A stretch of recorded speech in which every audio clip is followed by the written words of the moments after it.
The freight driver saw them from the road and pulled his team to a stop. A woman on her knees in the frozen mud beside a shed frame, pressing putty into a window sash with her bare thumb. The glass was braced against her shoulder. Her fingers were cracked and dark at the tips. Behind her, a boy carried an axe head with no handle, and a small girl sat on an overturned bucket in a coat buttoned wrong, watching her mother work without blinking. The freight driver had hauled glass before. He had never seen anyone fit it to a woodshed. He sat in the wagon for a long time, trying to understand what he was looking at, and then he drove on because he could not. On the 3rd of November, 1886, Marit Brecke climbed down from a borrowed freight wagon 12 miles west of Minto, Dakota Territory, and set her children on frozen ground that belonged to her only if she stayed on it. Ole was 9, Kari was 6. Neither one asked where their father was because they had watched the box go into the earth 11 days before. Peter Brecke had died the way the prairie killed most men who were not careful and some who were. A wagon tongue snapped, hauling flax to the rail siding. The iron catch tore his forearm from wrist to elbow. He wrapped it in a grain sack, finished the haul, collected his pay, and drove home. 4 days later, the arm swelled black. 5 days after that, he stopped speaking. On the 6th day, Marit boiled water for nothing and sat with him until the breathing quit. His brother Torbjörn had promised to help finish the claim. Torbjörn sold the team instead, took the good cross-cut saw as what he called payment owed, and caught the morning freight to Fargo. He did not say goodbye to the children. When Ole asked where Uncle Torbjörn had gone, Marit said east, which was true and useless at the same time.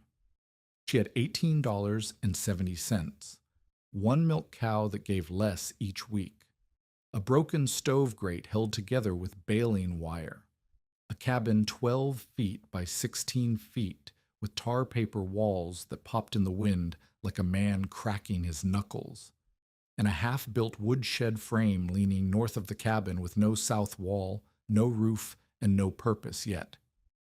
The Homestead Act was specific. She had to live on the claim and improve it. Leave for more than the allowed absence, and the land reverted.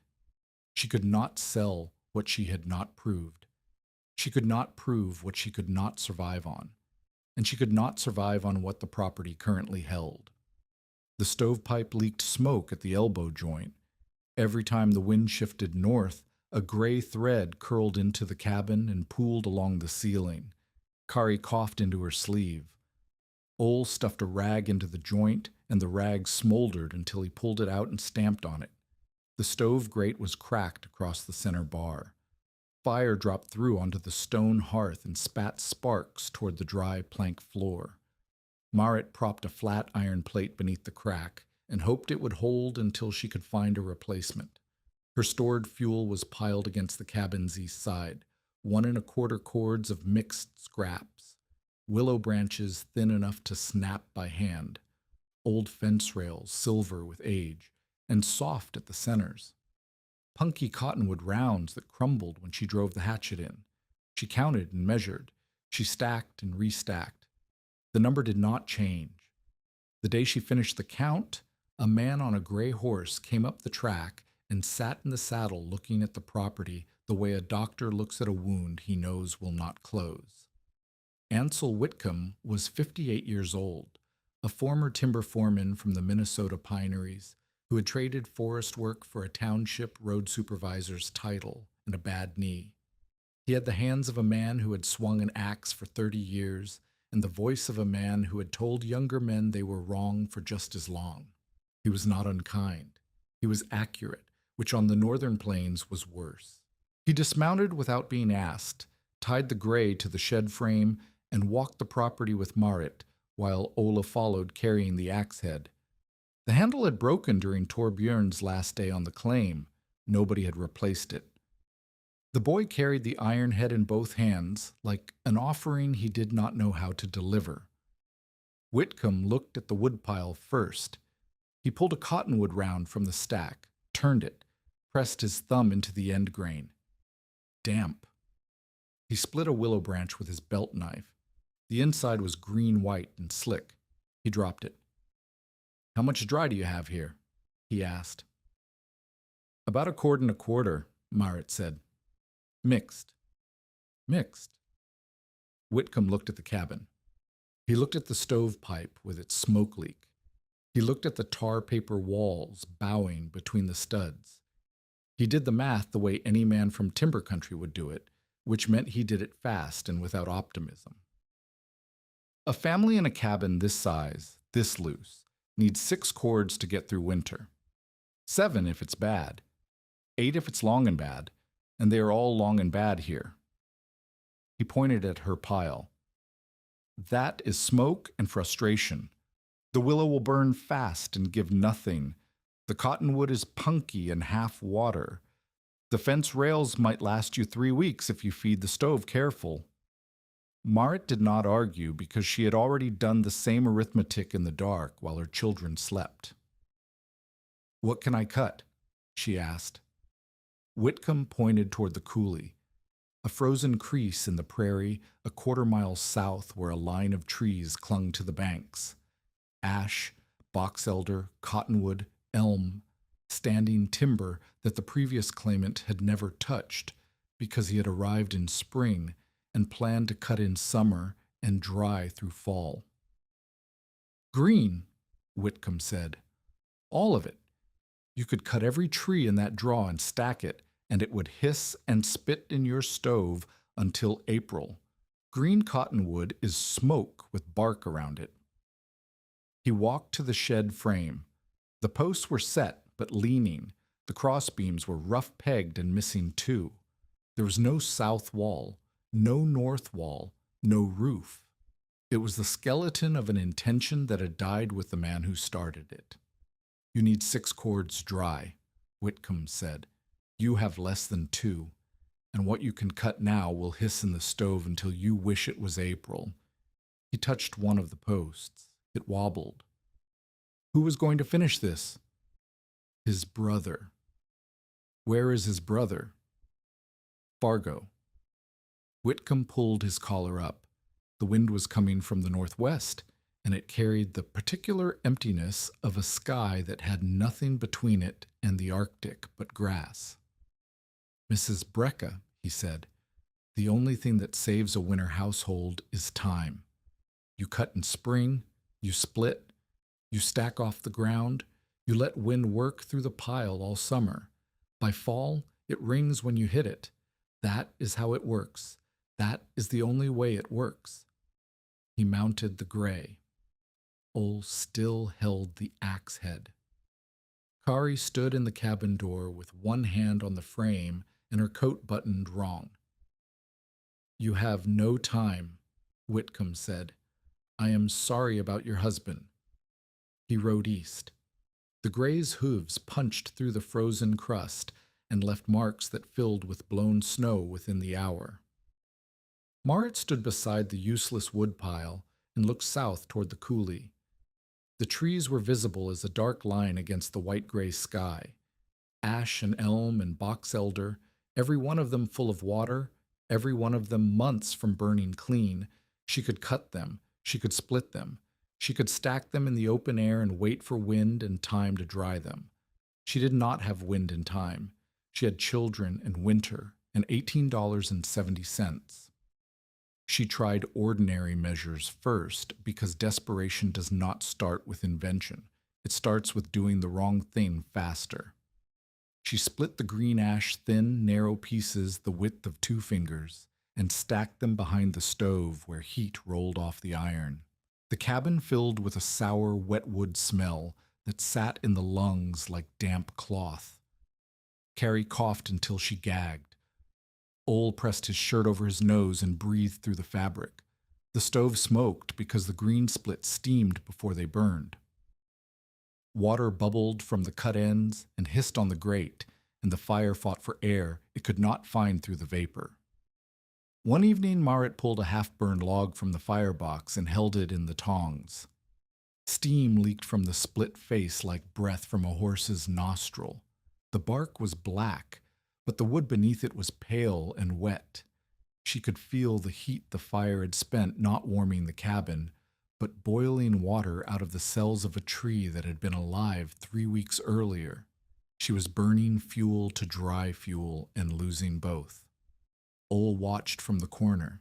He said, "The fire's trying to cook the wood before it eats it." Marit looked at her son. He was 9 years old, and he had just described the problem better than Whitcomb had. The green wood was not fuel. It was water-wearing bark. The answer did not come in one moment. It came in pieces, the way answers come to people who cannot afford the luxury of waiting for the whole idea to arrive. The first piece was Hanford's old store. Pierce Hanford ran the supply business in Minto from a newer building beside the rail siding. His first store, a false front clapboard structure on the original town road, stood empty. The windows were out. The door hung open. Nobody wanted the lot because the rail trade had moved everything 2 blocks east, but the building still held 6 tall window sashes stacked behind the counter, each sash fitted with wavy glass panes salvaged from the storefront before it was stripped. The glass was old, uneven, the kind made by blowing cylinders and cutting them flat. It was not pretty, but it was glass. Marit went there to buy stove cement on credit. She needed to seal the pipe joint before the next hard wind filled her cabin with smoke. Hanford's clerk directed her to the old building where surplus stock was stored. She found the stove cement. She also found the glass. Sunlight came through the panes and fell on blackened floorboards where years of boot traffic and wood stove soot had turned the pine nearly black. The light hit the dark wood, and the dark wood held it. Marit put her hand on the floor in the patch of sun. It was warm, not stove warm, not fire warm, but warm in a room where the air was cold and the door stood open. She stayed in that room longer than she needed to. The dust floating in the light smelled like heat.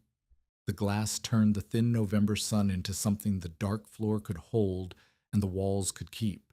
It was a small thing, barely noticeable, but Marit noticed it because she had been raised by a man who noticed where heat went. Her father, Halvor Espeland, had been a stonemason in Winneshiek County, Iowa. He had built walls and fireplaces and foundations for Norwegian farmers who wanted their new American houses to feel like something that would last. Halvor had one habit that Marit remembered with her body before she remembered it with her mind. On winter evenings, after the sun dropped below the tree line, he would walk to the south wall of the house and lay his palm flat against the limestone. The stone was warm. Hours after the sun had moved, the wall still held the afternoon inside it. He would close the shutters then, trapping what remained. In the morning, the south rooms were warmer than the north rooms by a margin you could feel in your feet on the floor. "Heat is lazy," he told her once. "It goes wherever you let it.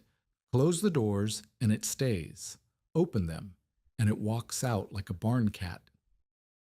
Marit stood in Hanford's abandoned store with her hand on a warm black floor and heard her dead father's voice telling her that heat stays where you keep it. She looked at the glass. She looked at the dark floor. She thought about the green wood stacked behind her stove, steaming and hissing and wasting her fire. She thought about the empty shed frame leaning north of her cabin with no walls and no purpose. And she began to think about a box, not a stove box, not a fire box, a sun box, a room where glass let light in and dark surfaces held it, and the wet air that rose from green wood could leave through vents without taking all the warmth with it. A room where time, the thing Whitcomb said she did not have, could be compressed by heat and moving air. She did not use the word kiln. She did not say solar or passive or greenhouse. She said what made sense to her. The sun can get in. The wet must get out. The wind must not steal the middle. The design built itself from what she had and what she knew. The shed frame gave her a 10 by 16 foot footprint on the south side of the cabin. The north, east, and west walls she could double board with scrap lumber and pack with straw and mud for insulation. The interior north wall she could blacken with soot and lamp black, the same principle as her father's dark stone, a surface that swallowed light and turned it into heat. The south face she could close with the salvaged window sashes, angled steep to catch the low winter sun. The floor she would raise on flat stones so air could move beneath the wood stacks. She would split the green timber to stove length, stack it in narrow ranks with finger-width gaps between each piece so warm air touched every face. 2 low intake shutters at the bottom corners would let cold, dry air creep in. 4 high exhaust holes under the back eave would let wet, warm air escape. A flat iron stove plate and some dark field stones on the floor would hold heat after the sun moved, the same way her father's wall held afternoon. The principle was simple. The execution was not. The glass alone would cost $9. Nails, putty, hinges, and tar paper would cost another $6.20. That was $15.20 out of $18.70. If the sun box failed, she would have spent nearly everything on a fragile wall that dried nothing, and she would face winter with empty pockets, green wood, and a glass shed that the first hailstone could destroy. She did not decide all at once. She decided the way people decide when the alternative is worse.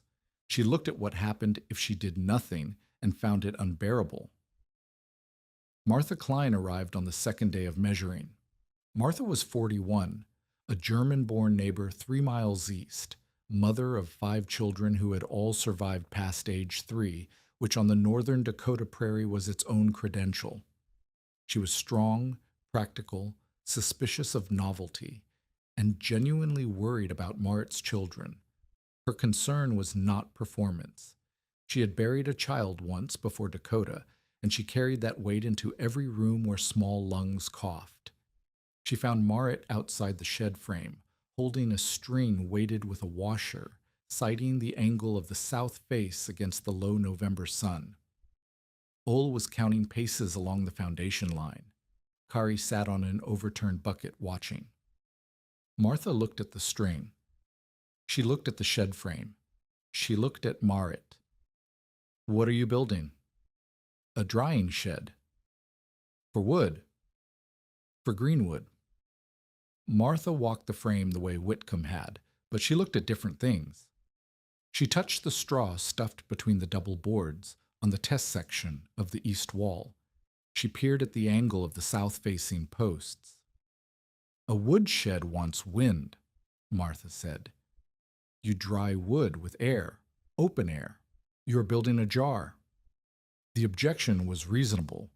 Every farmer Martha knew dried wood the same way: split, stack off the ground, leave the sides open, let wind move through the pile for months.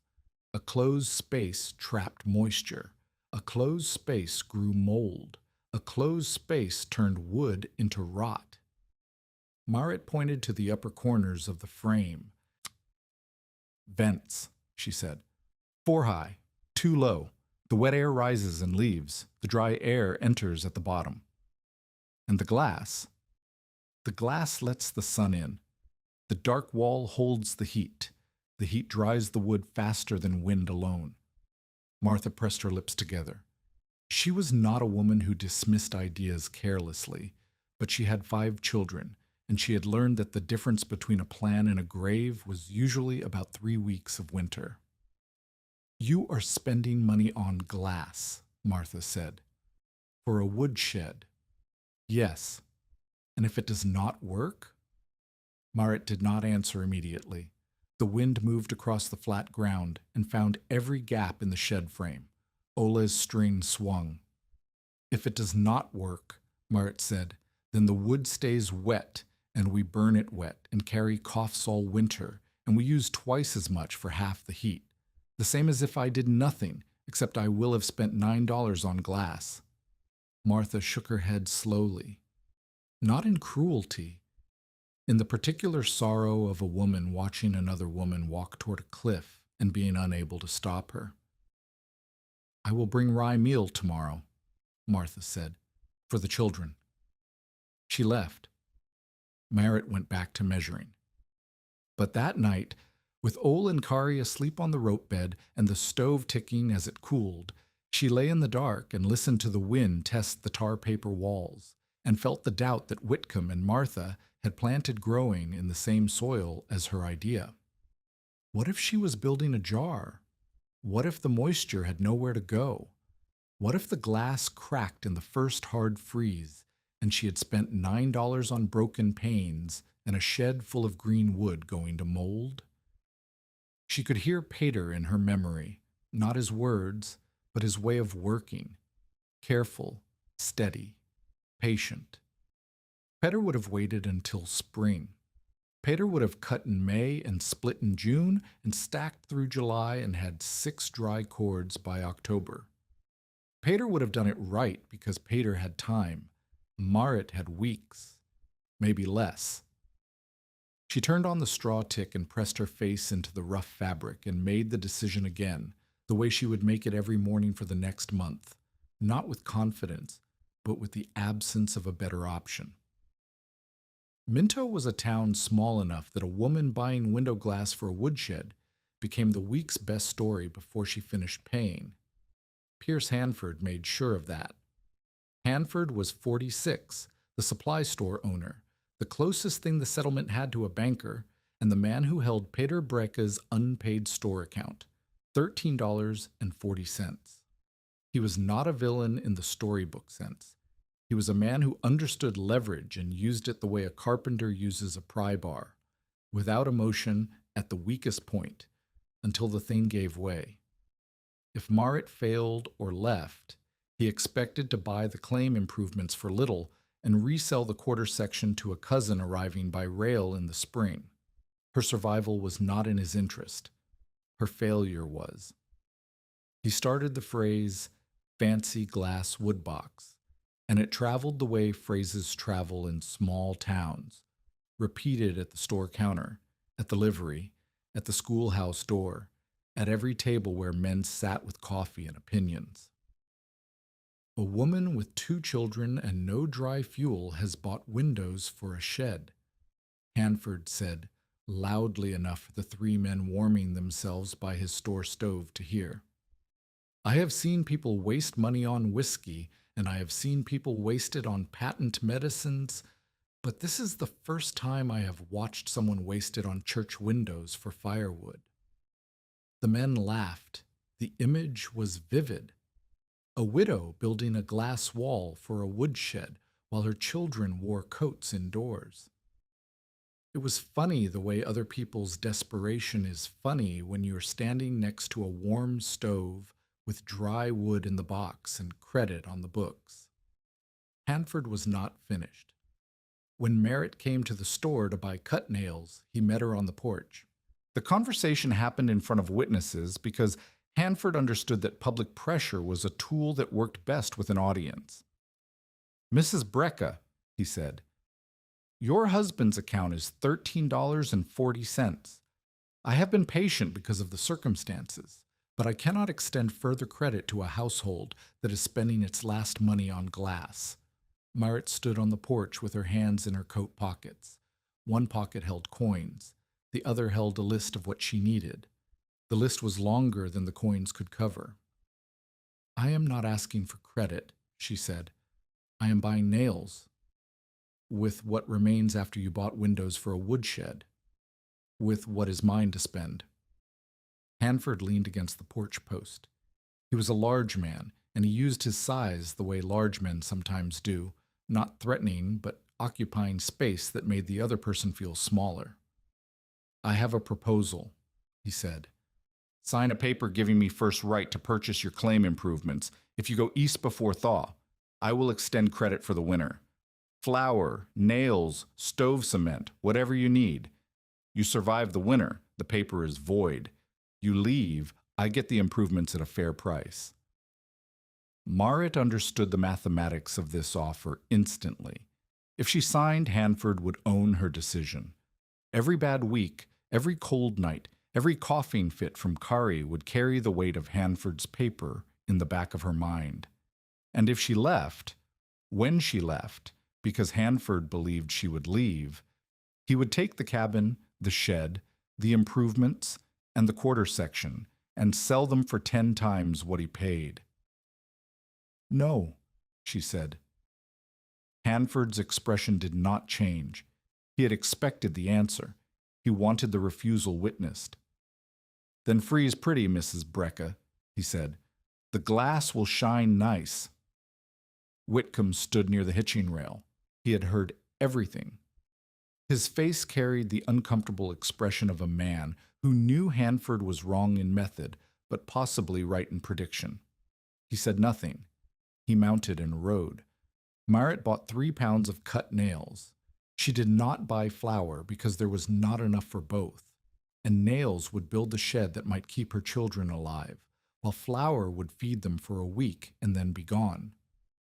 She walked home carrying nails, putty, and the weight of a town that thought she was building a glass coffin for her firewood. That evening, the first real cost of Hanford's campaign arrived.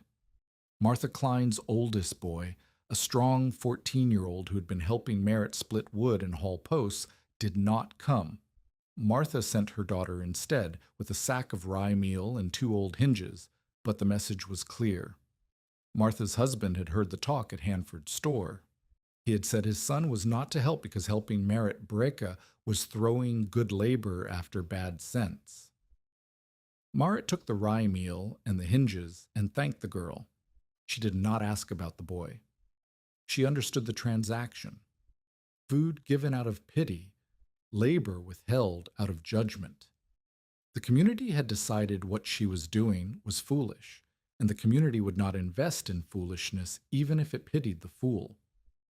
She sat at the table after the children slept and looked at the nails in their paper sack and the hinges on the table and the putty in its tin. Tomorrow she would begin fitting the glass. She would do it alone because there was no one left to help. Outside, the wind increased, the tar paper popped, the stove ticked, and somewhere in the dark to the south, the trees along the coulee stood full of water and winter, waiting to be cut into wood that could not yet burn. Construction began on the 9th of November, 6 days after Marit arrived at the claim and 31 days before the date that old-timers in the township called the start of the killing cold. She started with the frame because the frame was what she had. Peder's posts were set but leaning. 2 crossbeams were missing. The joints were rough pegged with green poplar dowels that had shrunk and loosened. She braced the posts with diagonal scrap boards, drove shims into the loose joints, and added the missing crossbeams using fence rails she pulled from the edge of the coulee. Each rail had to be notched with the hatchet because the cross-cut saw was in Fargo with Torbjörn. The hatchet work was slow. Her arms ached by noon and burned by dark. Ola helped. He could not lift the rails, but he could hold the brace boards while Marit nailed. He could carry stones from the coulee bank for the raised floor. He could fetch water and stoke the cabin stove and watch Kari, who was too young to work outside and too restless to stay inside without company. The south-facing wall was the critical piece. Marit had 6 sashes and a 10-foot opening to fill. She measured. She measured again. She held each sash against the frame and marked where the muntins fell. The angle had to be steep, roughly 50 degrees from horizontal, to catch the low winter sun that barely climbed above the southern horizon in December. Too shallow, and the light would bounce off the glass instead of passing through. Too steep, and the sashes would not shed snow. She hauled the first sashes from the old store on a borrowed hand sled, 3 at a time, wrapped in flour sacks and straw. The sled had a cracked runner that caught on frozen ruts. On the 3rd trip, a pane cracked. Not shattered. Cracked, a line running from corner to corner across the wavy glass like a creek on a map. Ole saw it happen and cried. Not loudly, but with the quiet shaking of a child who believes the entire plan is balanced on the thing that just broke. Marit did not comfort him with promises she could not keep. She showed him how the cracked pane could be cut along the break with a scored line and a careful snap. The larger piece would fit a smaller vent window. The smaller piece was scrap. Nothing was wasted because nothing could be afforded. The double boarding of the back and side walls was work for two men, and she was one woman with a 9-year-old boy. She nailed the inner boards, packed straw and mud into the gaps, then nailed the outer boards over the packing. The mud was frozen by the time she mixed it. She thawed it in buckets by the stove, carried it out in pails, and pressed it between the boards with her bare hands because gloves were too thick to work the gaps. By the second day, her fingers cracked and bled. She wrapped them in rags and kept working because the frame was up and the walls were half boarded, and stopping meant the glass had no box to sit in. The interior north wall needed to be dark. This was her father's principle. Light is not useful until something absorbs it. She mixed soot from the stovepipe with the last of a tin of linseed oil she found in Pater's tool crate. The mixture was thin, black, and foul-smelling. She brushed it onto the boards with a rag and let it dry. The wall turned the flat matte black of a cast-iron skillet. Progress markers on the 9th day of building. South frame raised. Angle set at 50 degrees. 3 sashes fitted, 3 remaining. East and west walls double-boarded and packed. North wall blackened. Floor stones laid but not leveled. Vents not yet cut. 5 cords of timber cut from the coulee, but all of it green, heavy, and useless until it dried. 1 1/4 cords of mixed dry scraps, still diminishing as the stove consumed them each night. The weather was cooperating for the moment, which meant the weather was waiting. Daytime temperatures hovered near 20 degrees. Nights dropped below 0. The sky was the color of a dirty sheet. Whitcomb had said that the killing cold usually arrived between mid-December and the New Year, but some winters it came early, and some winters it came and did not leave until March. There was no way to know which winter this would be until it was already happening. Marit worked from first light until she could no longer see the nail heads. She ate after the children ate, which meant she ate what remained, which was less each day.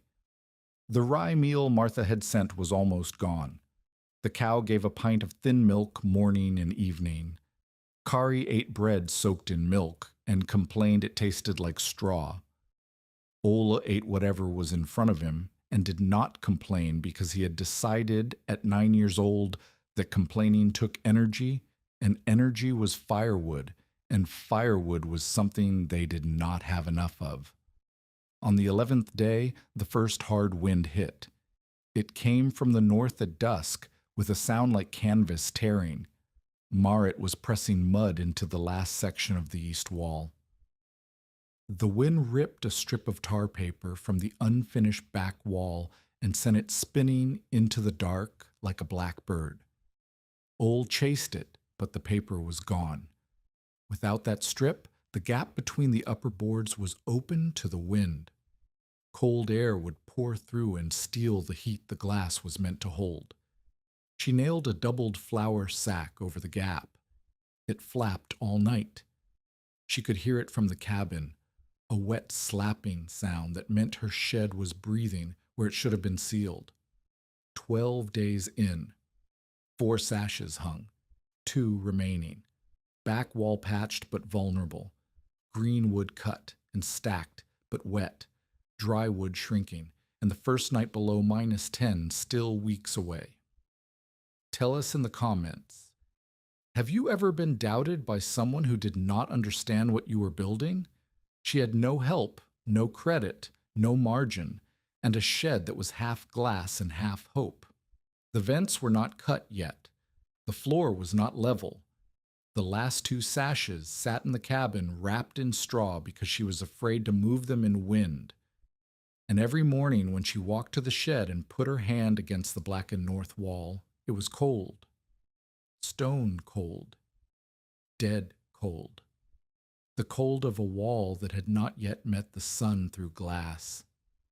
But every afternoon for 2 hours, the low sun came through the 3 fitted panes and made a stripe of light on the black boards, and the boards held it.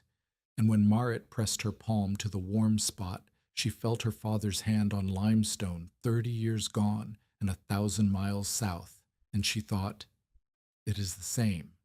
It is the same principle. The wall keeps afternoon inside it. If she could finish the glass before the killing cold arrived, if the glass held, if the vents worked, if the green wood dried in time, if. She picked up the hatchet and went back to work. The man who changed what Marit could build arrived because he heard a woman mocked and recognized competence in the thing being mocked. Irabel was 64 years old. He traveled the northern townships in a wagon fitted with a portable workbench, repairing storm windows, soldering milk can lids, replacing cracked lantern glass, and doing whatever small metal and glass work the settlements needed before winter sealed the roads. He had spent 19 years maintaining conservatory glass for the Merchants Hotel in St. Paul, a vast indoor garden room with iron frames and hundreds of panes that expanded in summer and contracted in winter and cracked if you did not understand how glass and metal moved together in the cold. The hotel had replaced him with a younger man. The younger man broke 40 panes in his first January. Ira heard about it in April and felt nothing because by then he was already on the prairie, fixing things for people who could not afford to break them. He came through Minto on the 14th of November, repairing storm sashes for the schoolhouse and patching a milk can for the creamery agent.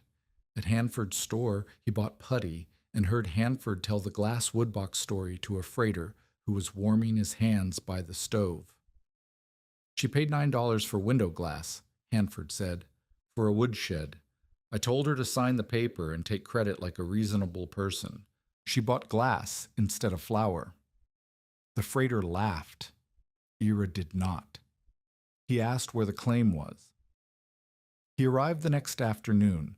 Marit was on her knees beside the shed frame, fitting the 5th sash into the angled south wall.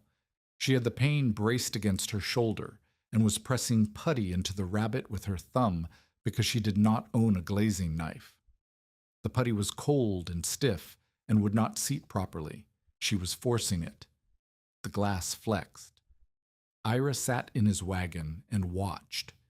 He watched her test the pane by tapping near the corners, not the center. He watched her check the sash fit by running her finger along the edge where wood met glass. He watched her pull the pane back out when the putty line was uneven, scrape it clean, and start over. He climbed down. You paid for glass, he said. I can show you how not to murder it. Marit looked at him. He was tall, thin, white-haired, with the permanent squint of a man who had spent decades working with bright surfaces. His hands were scarred across the knuckles from old cuts. He carried a canvas roll of tools the way a surgeon carries instruments, close to the body, handled with specific care. Who are you? She asked. Ira Bell. I fix glass for a living. You are bedding that pane too tight. He did not offer charity. He did not say he felt sorry for her. He unrolled his toolkit on the shed floor and showed her. The first lesson was pressure. Glass is not rigid. It bends. It flexes. It moves with temperature. A pane set hard into putty with no room to shift will crack the first night the frame contracts in cold. Leave a hair of space. Let the putty be the cushion, not the cage. Ira pressed putty into the rabbet with his glazing knife, a small flat blade with a bent tip, and seated the pane with his palm, not his thumb. The glass settled into the putty and stopped. It did not flex. It did not creak. It sat. Wood swells in damp and shrinks in dry, he said. The glass does not care. If you trap it, the wood will break it for you. The second lesson was water. Every sash had to overlap the one below it, the way shingles overlap on a roof. If meltwater ran down the south face and found a horizontal seam, it would pool, freeze, expand, and pry the glass apart. Marit had butted her sashes edge to edge. Ira showed her how to lap them by a half-inch, cutting thin strips of tin from a can lid to make drip edges between the frames. The third lesson was air.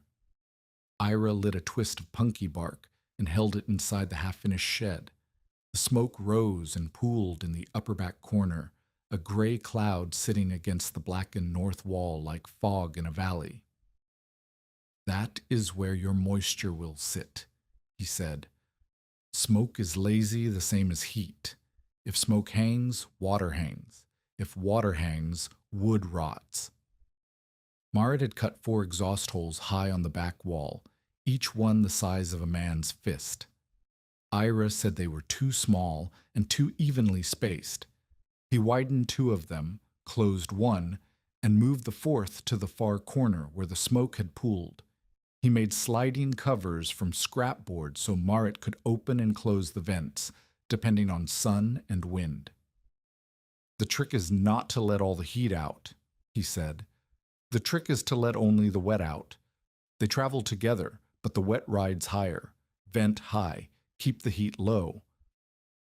The 4th lesson was the one that mattered most, and Ira delivered it while blackening the interior north wall with a fresh coat of soot and linseed. "Light is not heat until something drinks it," he said. He ran his hand across the black surface. The soot was chalky and rough, a matte finish that swallowed light instead of bouncing it. Smooth surfaces reflected, rough, dark surfaces absorbed. The blacker and rougher the wall, the more sunlight it converted to heat, and the longer it radiated that heat after the sun moved. "You had the right idea," he said. "But you need it thicker. Everywhere the sun touches through the glass should be black. Floor stones, too. Any surface that sees light." Marit mixed more soot. She blackened the floor stones, the baseboards, the inner faces of the side walls where angled light reached in the afternoon. The shed interior became a dark mouth that swallowed every photon the winter sun could push through the wavy glass. Setbacks did not wait for the shed to be finished. They arrived on the same schedule as the work, which meant constantly. On the 16th of November, the cow kicked over the putty pot. The pot cracked and half the putty fell into frozen mud and straw. Marit scraped what she could save into a tin can. She had enough for 2 more sashes. She needed 3. Ira showed her how to make a rough substitute. Whiting powder mixed with raw linseed oil and kneaded until it held shape. The whiting came from a bag of lime in Pater's tool crate. The linseed was nearly gone. The substitute putty was grainy and set poorly, but it filled the rabbits and held the glass against wind. It would need replacing before spring. That was a problem for a woman who expected to live until spring. On the 18th of November, Kari's cough deepened. Not the dry cough of smoke irritation, but the wet, heavy sound of something settling in her chest. Marit kept the cabin stove burning through the night with dry scraps, feeding it every 2 hours, keeping the air warm and the smoke at a minimum, but the stove grate was still cracked. Ash fell through onto the hearth plate. Sparks popped. Twice Marit woke to the smell of scorched wood and found embers on the plank floor near the stone pad. Kari's fever came at dawn. Marit wrapped her in quilts, fed her warm milk thinned with water, and kept the cabin door shut against the cold. She could not work on the shed. She could not leave the cabin. She sat with her daughter and listened to the wind test the tar paper and counted the hours she was losing. Ole went to the shed alone. He was 9 years old, and he could not fit glass, but he could level floor stones and stack split wood. He carried green ash splits from the coulee pile and stacked them inside the shed in narrow ranks the way Marit had shown him, each piece spaced a finger's width from the next, air channels running vertically through the pile. He worked until his hands were numb, and then he came inside and sat by the stove and did not ask if Corey was getting better because he could hear the answer in her breathing. Corey's fever broke on the third day. Marit lost 3 days of building. She had 22 days before the 1st of December, and the shed was not sealed. Ira stayed. He had planned to move on to the next township, but he slept in his wagon beside the shed and worked on the frame while Marit was inside with Kari. He did not ask permission. He fitted the 6 sash, replaced the torn tar paper patch on the back wall with a proper board, and built a removable shutter for the cracked pane section so that on cloudy days or at night the weakest glass could be covered and protected. When Marit came out on the 4th morning, the shed was closed in. All 6 sashes were fitted. The vents were cut and covered. The south face angled at 50 degrees and caught the morning sun like a wall of pale fire. Inside, the air smelled of soot and linseed and pine pitch from the fresh boards. Marit ran her hand along the sash that Ira had fitted. The putty line was clean and even. The glass sat in its frame without tension. She could feel the difference between his work and hers, not in quality of effort, but in decades of knowledge applied to a material that punished ignorance. "You did not have to stay," she said. "You did not have to build this," he said. "We are both here." It was the closest either of them came to sentiment. The relationship was not charity, it was recognition. Ira saw in Marit the same quality he valued in himself, the willingness to watch how materials behaved and let them teach you what they needed. She was not a glazier. She was a woman who noticed where heat went, the same way Ira was a man who noticed where glass moved. Unexpected help arrived in small packages that their givers pretended were not help. Martha Klein sent her daughter with 2 more hinges and a jar of rendered tallow. The hinges were for the vent shutters. The tallow was for Marit's cracked hands. No note, no words. Martha still doubted the shed, but she had decided her doubt was not worth watching children suffer for. A bachelor farmer named Roke, Calvin Roke, 61, living in a dugout 2 miles west, stopped his mule at the property line and shouted that he had a broken stove damper if Marit wanted it. The damper was cast iron and heavy, and it fit nothing she owned, but the iron plate could serve as thermal mass inside the shed. She thanked him. He rode away without looking at the glass wall because looking at it meant having an opinion about it, and Roke had survived 11 Dakota winters by not having opinions about other people's choices. Whitcomb came back. He rode up on the gray horse on November 25th, 3 weeks after his first visit, and sat in the saddle looking at the finished south wall. The glass was wavy and imperfect. The putty lines were uneven, smooth where Ira worked, lumpy where Marit worked, patched where the substitute mix had dried grainy. The frame was braced and solid but rough. Did not look like anything Whitcomb had seen on a claim before. "So you built it," he said. "I built it." He dismounted and walked the perimeter the way a foreman inspects a job site. He knocked on the double-boarded walls and heard the dull thud of straw packing. He peered through the glass and saw the black interior, the ranked green wood on raised stones, the dark floor, the vent holes. "The wood inside," he said. "How long has it been stacked?" 11 days for the first ranks, 6 for the last. "Green when you stacked it." "Green." He pressed his face close to the glass and looked at the splits in the front rank. Then he looked at Marit. "It will not work fast enough," he said. "I have dried lumber in sheds my whole life.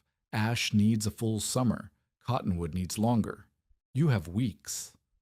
Marit opened the south-facing door, a hinged sash that Ira had rigged as an entrance. The interior was warm, not hot, not stove warm, but warmer than outside by a margin that hit Whitcomb's face like opening an oven door 3 feet away. "Feel the front rank," Morit said. Whitcomb pulled a split from the first row. He turned it in his hands. He pressed his thumbnail into the end grain. The wood resisted. It was not dry, not wringing dry, not seasoned dry, but it was drier than any green-cut ash had a right to be after 11 days. The surface was checked with tiny cracks where moisture had left fast. The cut face was lighter in color than the bark side. He replaced the split without comment. He looked at the thermometer Morit had hung on a nail inside the shed. It read 89 degrees. Outside, in the shade of the north wall, the companion thermometer read 14 degrees. 75 degrees of difference, Whitcomb said, on a sunny day. And on a cloudy day? 40 degrees of difference, sometimes less. Whitcomb walked to the back rank. He pulled a split from the third row. It was heavy, damp. The end grain was dark and wet.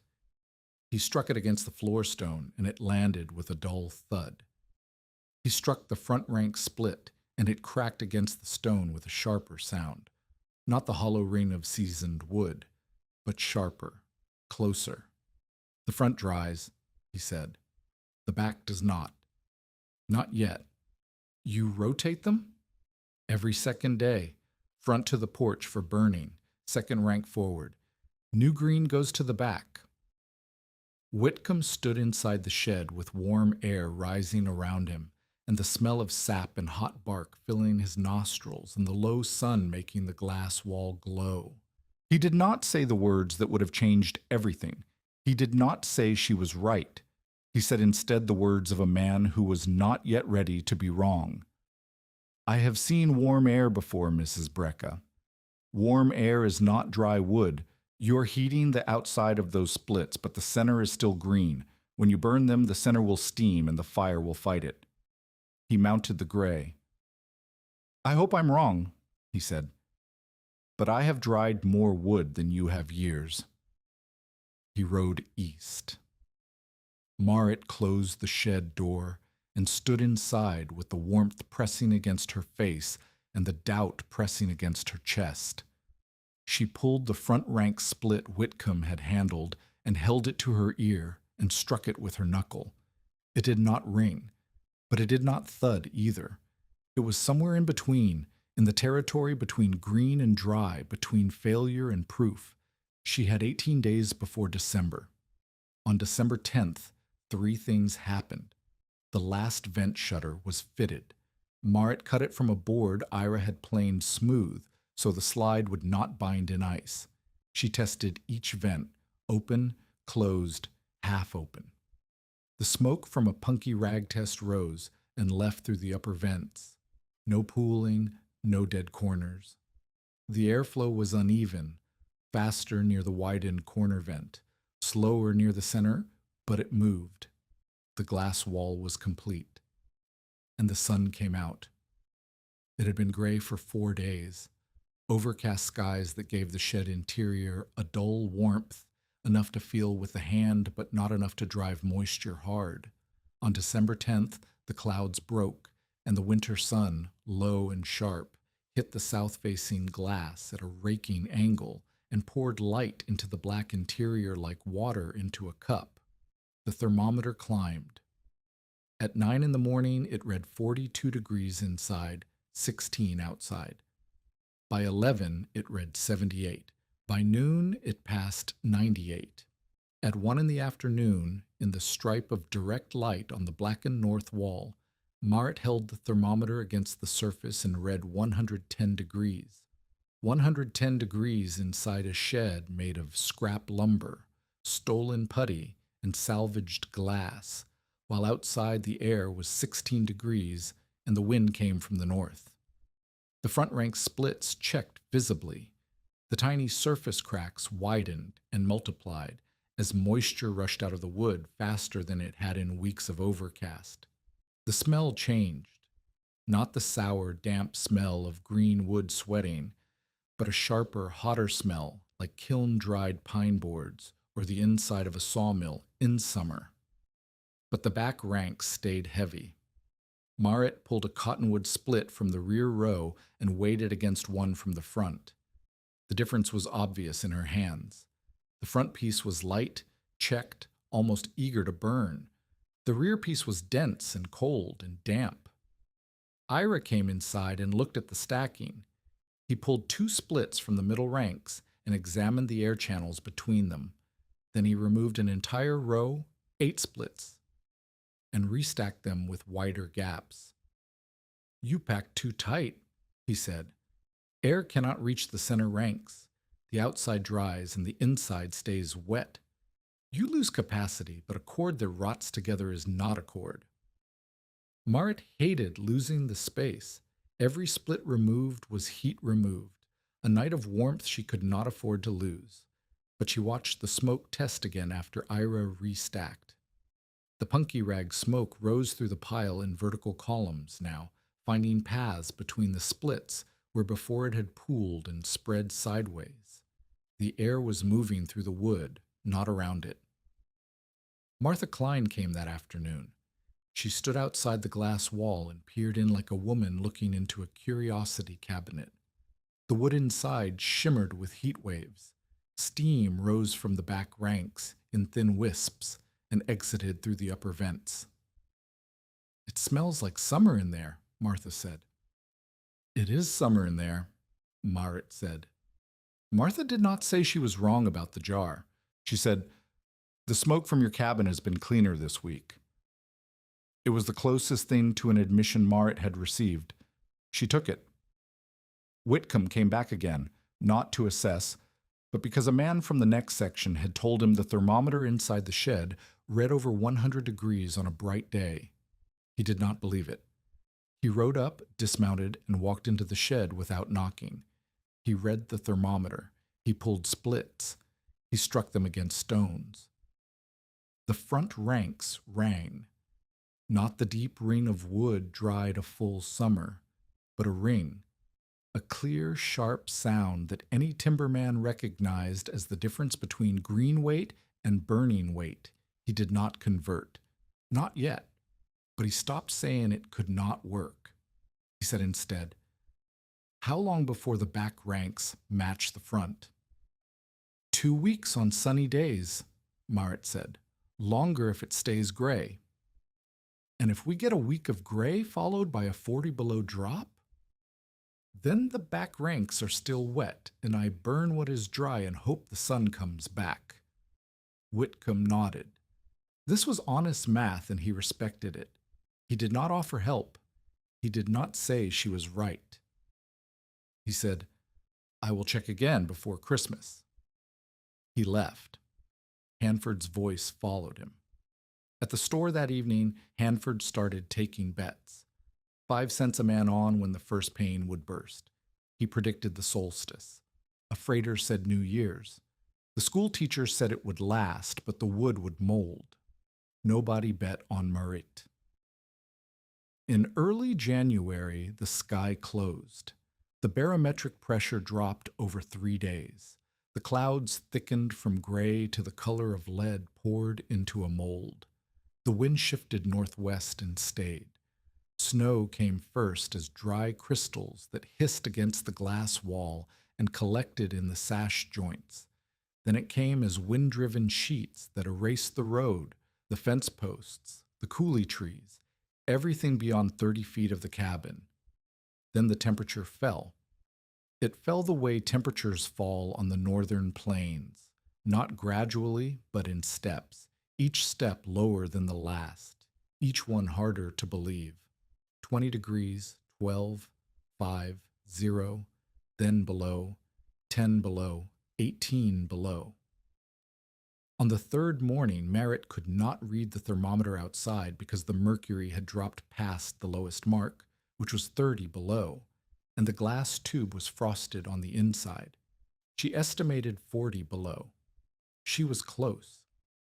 The men who survived to tell about it later said it was 42 below on the worst morning, with a wind that added misery no thermometer could measure.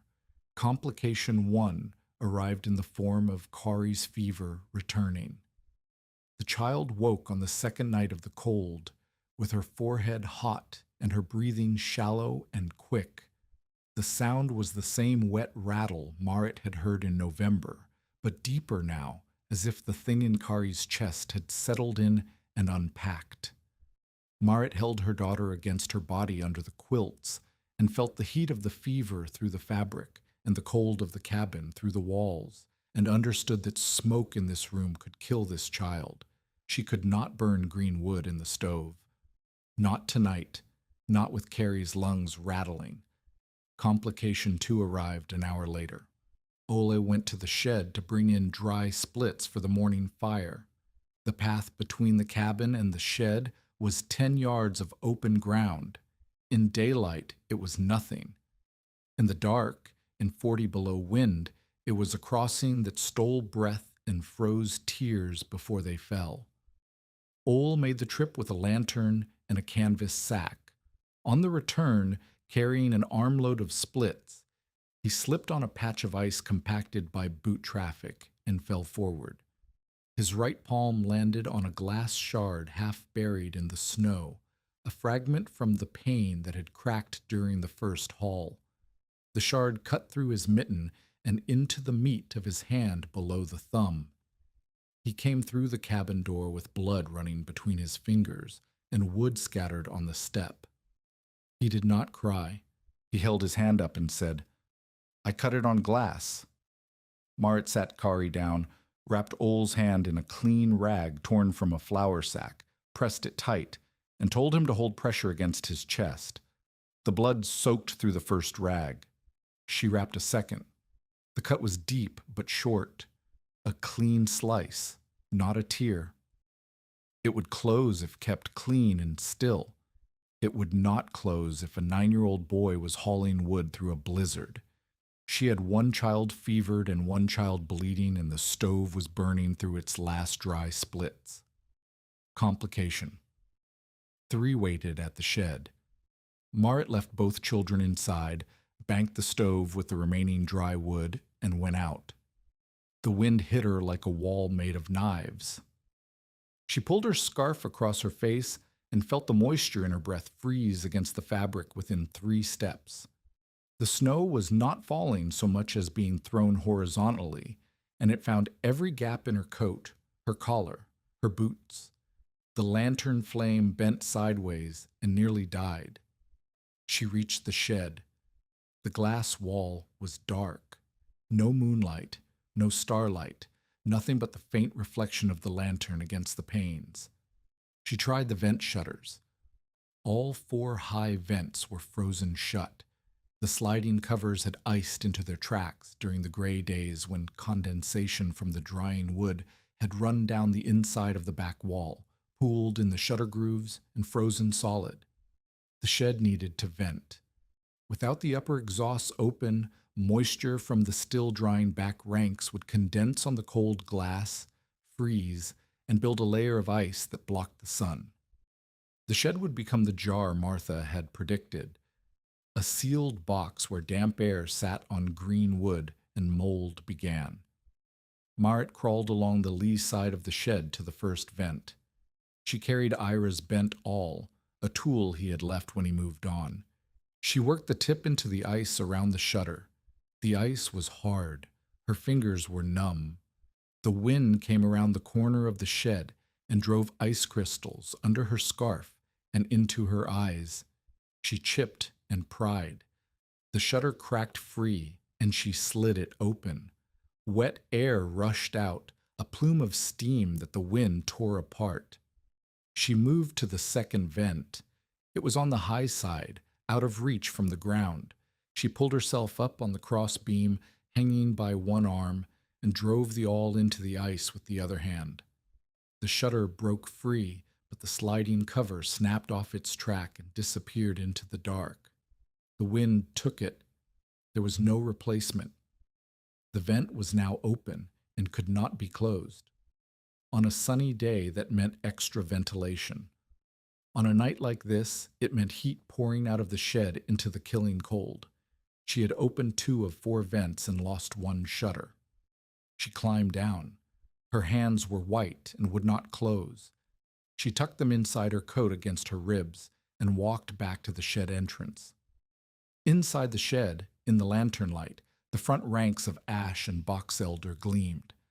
The splits were pale at the cut faces, checked with surface cracks, and light when she lifted them. She struck two pieces together. They rang, a clear, sharp, hollow sound that echoed off the blackened north wall. Dry. The front 3 rows were dry. She loaded the canvas sack with splits from the first 2 rows. Each piece was the weight of kindling compared to the green rounds she had tried to burn in November. She carried the sack to the cabin, loaded the stove, and opened the draft. The fire caught in seconds, not the slow, sulking, steaming fight of green wood. A quick, sharp catch, flame spreading across the checked surface of the split, finding dry fiber and consuming it with a sound like tearing paper. The stovepipe drew clean, no sour hiss, no black roll of smoke, no wet steam curling from the ends. The fire burned the way fire is supposed to burn when the wood has given up its water and become fuel. The cabin warmed. Marit sat Kari close to the stove, wrapped in quilts, and felt the heat push back the cold for the first time since the storm began. Kari's breathing was still rough, but the air was clean. No smoke sinking along the ceiling, no sour smell, just heat and the sharp scent of dry ash burning.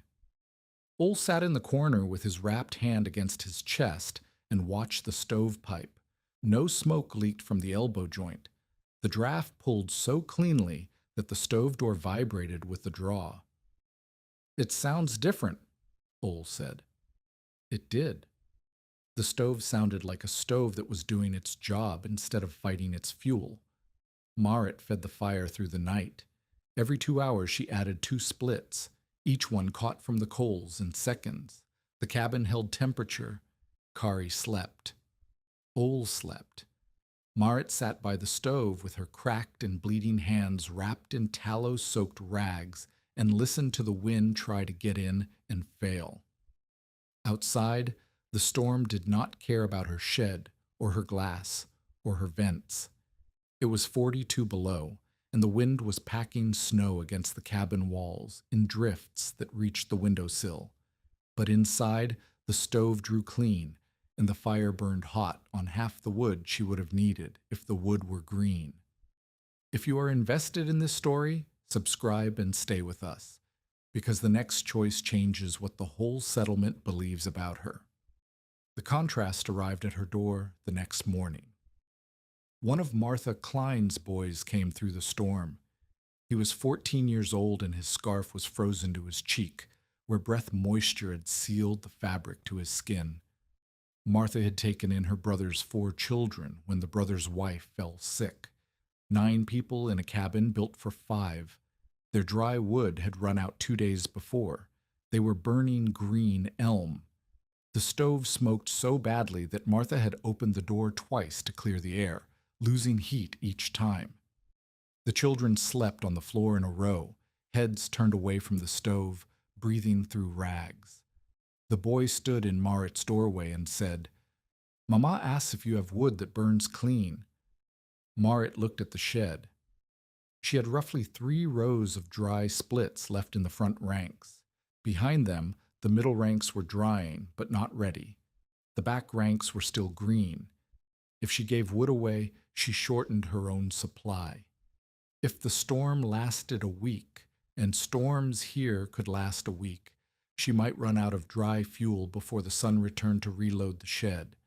She gave the boy an armload, 8 splits of dry ash, enough to burn clean for one day if Martha fed the stove carefully. "Tell your mother to split these thinner if she can," Marit said, and opened the back draft a quarter turn. "The wood is dry enough to pull hard." The boy left. Marit watched him disappear into the white wall of wind and wondered if she had just given away the night that mattered. The answer came that evening from 2 miles west. Calvin Roke, the bachelor in the dugout, was found by Whitcomb and a neighbor named Strand making rounds. Roke had burned green cottonwood with a stove pipe clogged by creosote. The smoke had filled the dugout. He had opened the door for air, and the cold had come in and stayed. When they found him, he was alive but delirious, lying on smoke-soaked bedding with his hands swollen and gray. The fingertips were white, frostbite. He had tried to clear the stovepipe with bare hands in the dark. Whitcomb and Strand brought him to Marit's cabin because it was closest, and because Marit's cabin was the only one they had passed that was not smoking.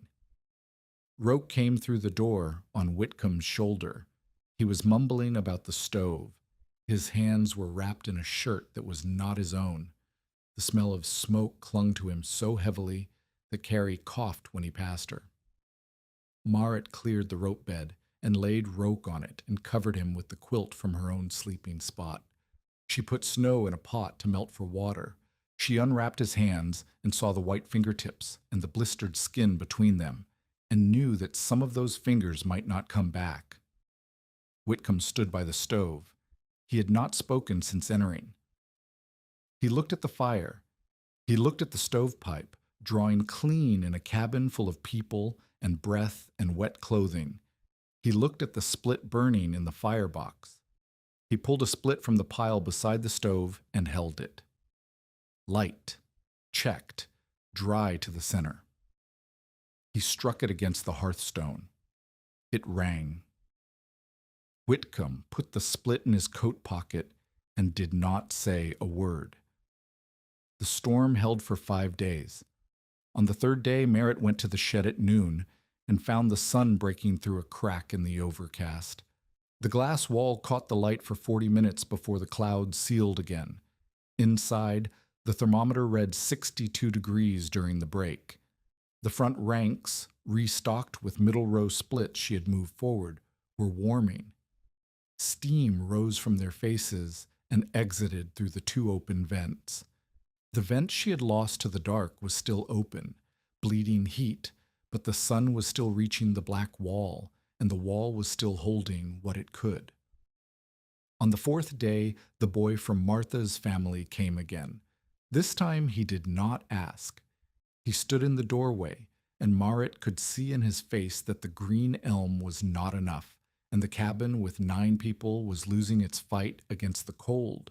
She gave him 6 more splits. It was everything in the front row. On the 5th day, the wind dropped.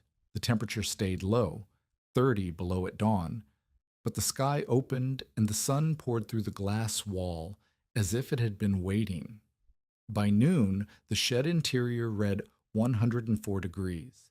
The replacement front rank splits, moved forward from the middle rows 3 days earlier, were already lighter than when they were placed. The system was cycling. Green went to the back. Half dry moved forward. Dry came out for the stove.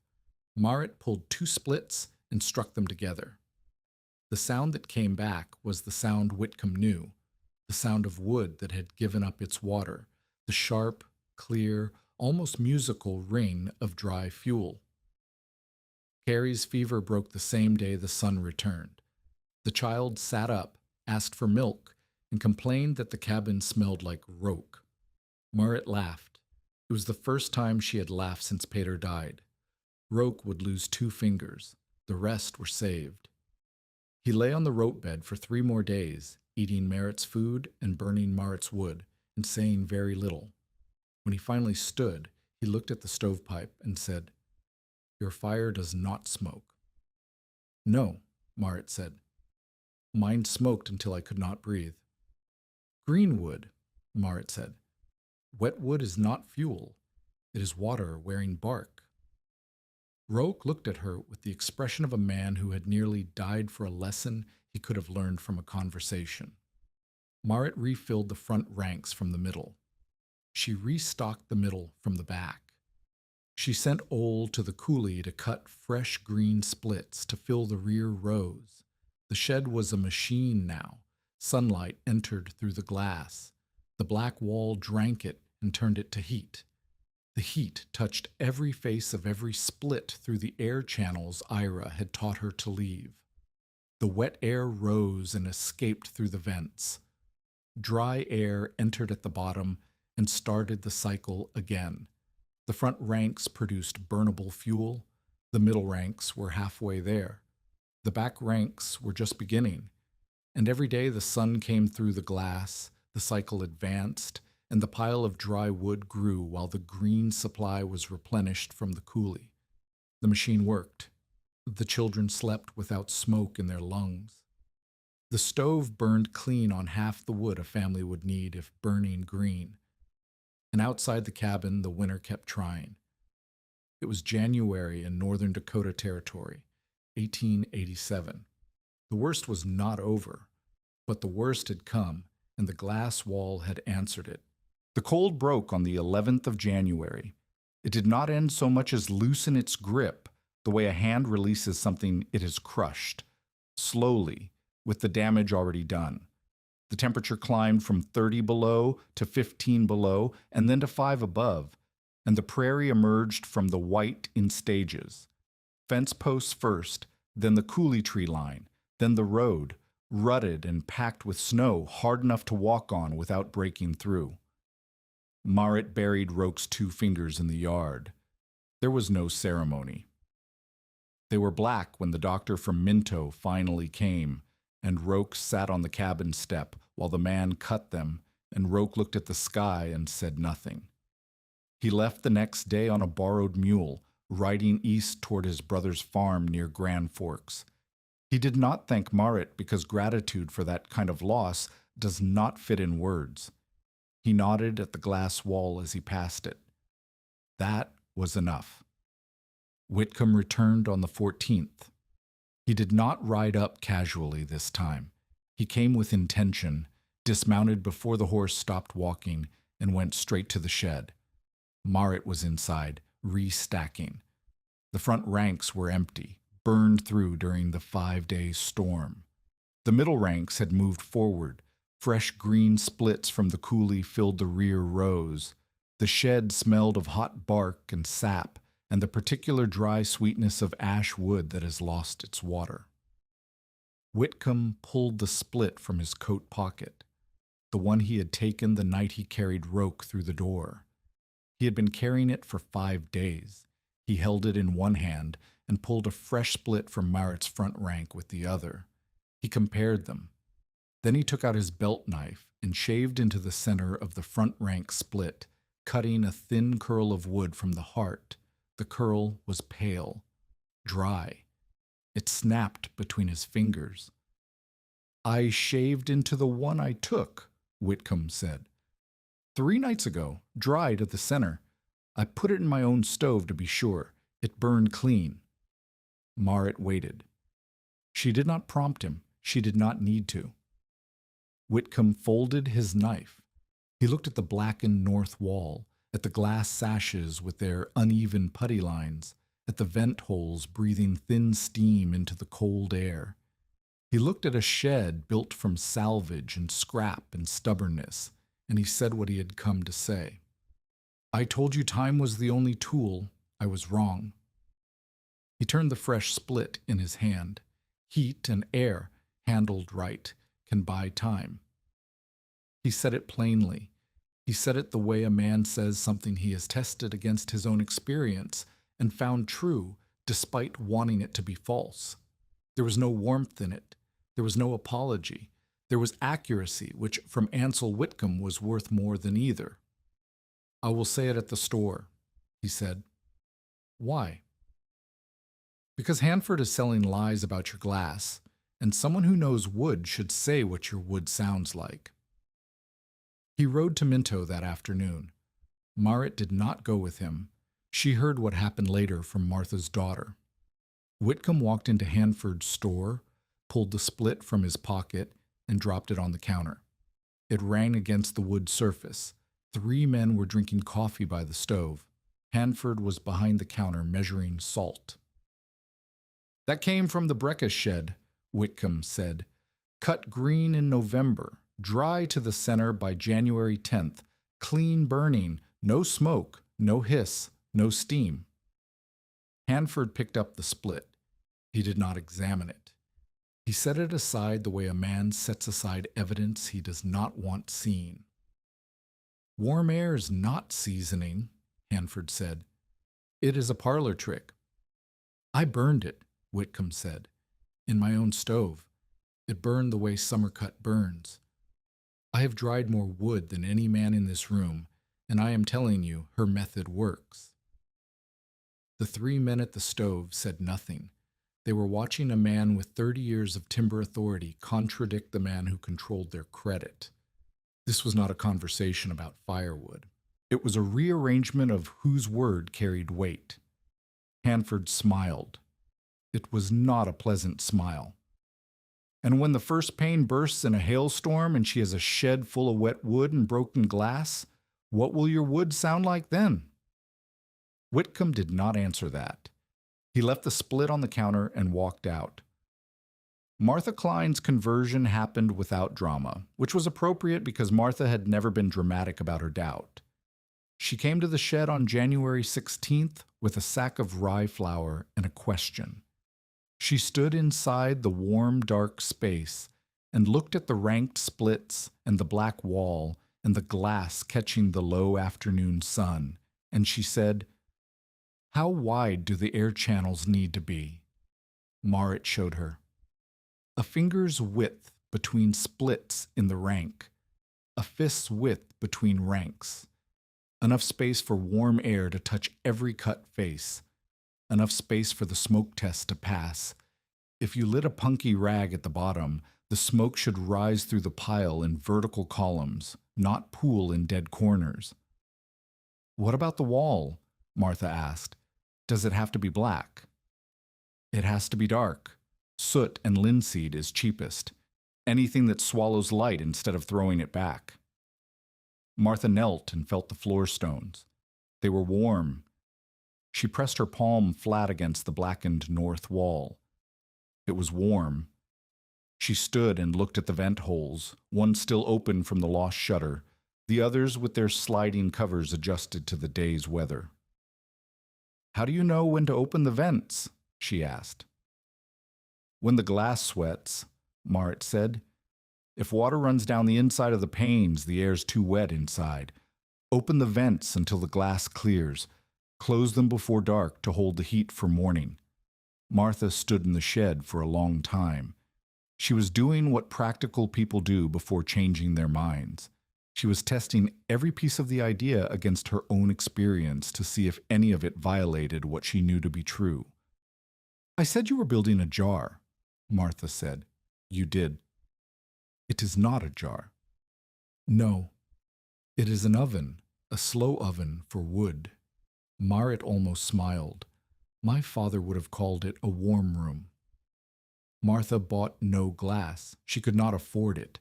But she had a chicken lean-to on the south side of her property, a low shed with a single slope roof and a south-facing opening covered with canvas. Marit went to Martha's homestead the following week and helped her convert it. One cracked window salvaged from a neighbor's rubbish pile replaced part of the canvas. Tarred canvas covered the rest. The back wall was blackened with stove soot. 2 vent holes were cut high. The floor was dirt, packed hard, and covered with dark stones. It was rough.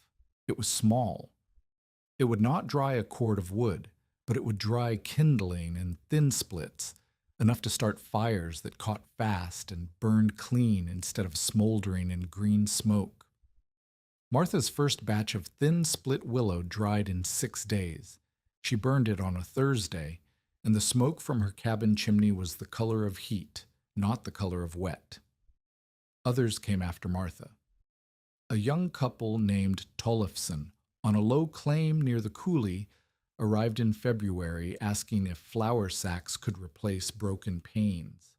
Marit said yes for part of the wall, if the sacks were tight and the rest of the south face was glass or oiled cloth. Sunlight passed through tight flour sacking poorly, but it passed. The Tollefsons built a half-glass, half-sack drying lean-to, and reported that it reached 70 degrees on a bright day, not enough for fast drying, enough for slow drying that was still faster than open air in winter. A widow named Birgit Hogan sent her teenage son with a note asking for the vent measurements. Merritt wrote them on the back of the note with the pencil she kept behind her ear. 4 inches by 6 inches at the top, 2 inches by 4 inches at the bottom, sliding covers close before dark. A bachelor farmer from the next section rode up one afternoon, said nothing, walked into the shed, looked at everything, walked out, and rode away. 3 weeks later, Mart saw smoke rising from his quarter section. It was clean smoke. He had built something. Each person who came received the same answer to the same question. They all asked some version of, "How does it work?" And Merritt told them the same thing every time in the same words because the principle did not change with the audience. Split thin, stack loose, black wall, low air in, wet air out, close before dark. She marked the rule on the shed door in pencil. The words were there for anyone who came, and everyone who came read them, and most of them remembered. Hanford did not convert. Hanford recalculated.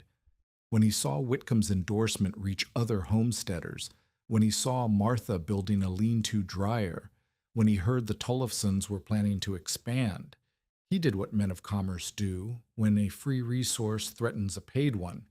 He tried to control the supply. The salvaged glass in the territory was limited. Old windows, cracked panes, abandoned storefronts. There was only so much of it within hauling distance. Hanford sent his clerk to buy every piece of available salvage glass within 10 miles of Minto. He paid little for it. He stored it in his warehouse, and when families came asking about glass for drying sheds, he sold it at twice the price he had paid. Brecca drying glass, he called it, with the particular smirk of a man who had found a way to profit from the thing he had mocked. He also refused credit to families who would not buy from him. The Tollefsons needed stove cement and a new axe head. Hanford told them the credit line was closed unless they purchased their glass through his store. They had already built their lean-to with salvage, they found themselves. Hanford did not care. The point was control, not glass. Mart heard about it from Whitcomb, who heard about it from Strand, who heard about it from the Tollefsons' neighbor. The chain of information was the same one that had carried Hanford's mockery in November. Now it carried his exploitation. "He is charging $2 a pane for glass he bought for 40 cents, Whitcomb said, "and cutting credit for anyone who does not buy through him." Mart said nothing for a long time. She was standing in the shed, adjusting the vent shutters. The afternoon sun was making the glass wall glow. Steam rose from the back ranks in thin plumes. "The glass is only the door," she said. "He can sell doors. He cannot sell sunlight." She was right, but she was also oversimplifying. Families needed glass. Canvas and flour sacking worked poorly. Oiled cloth was better, but still transmitted far less light than glass. Without glass, the sheds operated at a fraction of their potential. Hanford's monopoly was real. The answer came not from Marett, but from the community she had taught. Martha's husband, who had forbidden his son from helping Marett in November, rode to a claim sale 20 miles east and bought 11 window sashes from a collapsed homestead for $3 total. Whitcomb found 8 panes in the schoolhouse attic, left over from a renovation, and donated them. Strand's wife discovered that the Methodist church in Minto had replaced its north windows the previous summer, and the old ones were stacked in the parsonage shed. Glass arrived in the township by routes Hanford did not control. None of it was elegant. All of it worked. Hanford watched his warehouse inventory sit unsold and his monopoly evaporate.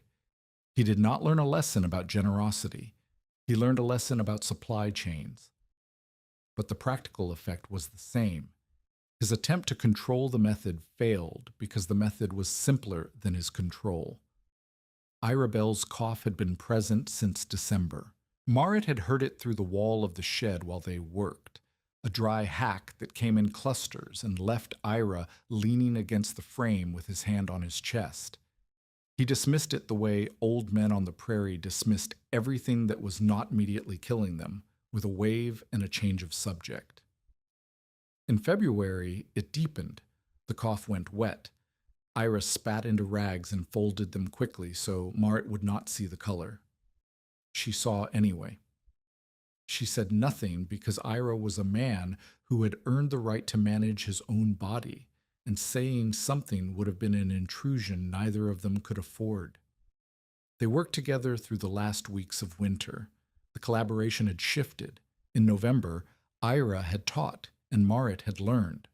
By February, they built side by side as equals with different knowledge. Ira understood glass, its behavior in cold, its tolerances, its breaking points. Marit understood wood, how ash dried differently from elm, how cottonwood checked faster but burned faster too, how box elder released moisture unevenly and needed to be rotated twice as often. They built a removable night shutter for the cracked pane section. Ira designed the frame. Marit fitted the hinges Martha had sent. The shutter could be swung into place at sunset to hold heat and protect the weakest glass, then swung away at dawn to let the sun in. It was a small improvement, but small improvements were what separated a system that worked from a system that lasted. They argued once. The disagreement was about vent size. Ira wanted the upper vents widened for faster moisture exhaust. Marit wanted them smaller to hold more heat on cloudy days. They stood on opposite sides of the shed and made their cases the way two people argue when they both understand the material, and neither is wrong. Moisture rots wood, Ira said. If you hold damp air to save heat, you lose the wood to mold, vent wide. Heat dries wood, Marit said. If you vent too wide, you lose the heat that drives the moisture out. Vent narrow. They compromised. 2 vents stayed at Ira's width. 2 were narrowed to Marit's. The narrow vents served cloudy days. The wide vents served sunny ones. The system breathed differently depending on the weather, and Marit adjusted the shutters each morning the way a sailor trims a sail. Ira watched her do it one bright February morning. The sun was climbing a little higher each week. The shed interior topped 115 degrees that day. The front rank splits rang like pottery when struck. You see the path air takes, Ira said. Most people only see walls. It was the truest thing he ever said to her, and the closest he came to telling her what he thought of what she had built. In March, the cough won. Ira was repairing a storm sash at the schoolhouse. Martha's boys had carried the sashes to him because he could no longer lift them into his wagon. He was seated on a bench with the sash across his knees, pressing putty into a loose rabbit when he leaned forward and did not straighten. Martha's oldest boy caught him before he hit the floor. They carried him to Martha's front room and laid him on a quilt near the stove. Someone rode for Marit. Someone rode for the doctor. The doctor was in Grand Forks. The someone was not fast enough. Marit arrived at Martha's cabin in the late afternoon. The light was thin and orange, the color of a March sun that is trying to warm the world and cannot reach far enough. Ira was conscious, but his breathing had the sound of wet paper being torn slowly and continuously. She sat beside him. Martha brought water that Ira did not drink. Ole stood in the doorway, holding Carrie's hand, both of them quiet, in the way children become quiet when they sense the shape of something they do not yet understand. Ira's tool roll was beside him on the quilt. He had kept it close the way he always kept it close.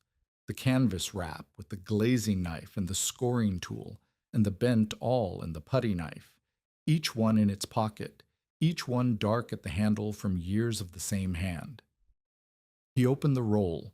He took out the glazing knife, the small flat blade with the bent tip, the one he had used to show Marit how to bed glass without trapping it. He held it out. "I'm not giving you this because you need it," he said. His voice was rough and thin, like a saw hitting a nail buried in wood. "I am giving it to you because you know what it is for." Marit took the knife. It was warm from his hand. The handle was dark walnut, worn smooth, with a small chip near the heel where it had been dropped on stone sometime in the decades before she met him. Ira Bell died in Martha Klein's front room at dusk on the 11th of March, 1887. The doctor arrived the next morning. The knife was small enough to vanish in Marit's palm. Its handle was dark from another person's years. When she laid it beside her pencil marks on the shed door, grief became something with an edge she could still use. She did not stop working. She did not take a day to sit. She went to the shed the next morning at dawn and opened the vent shutters and watched the sun hit the glass and begin the cycle that Ira had helped her understand.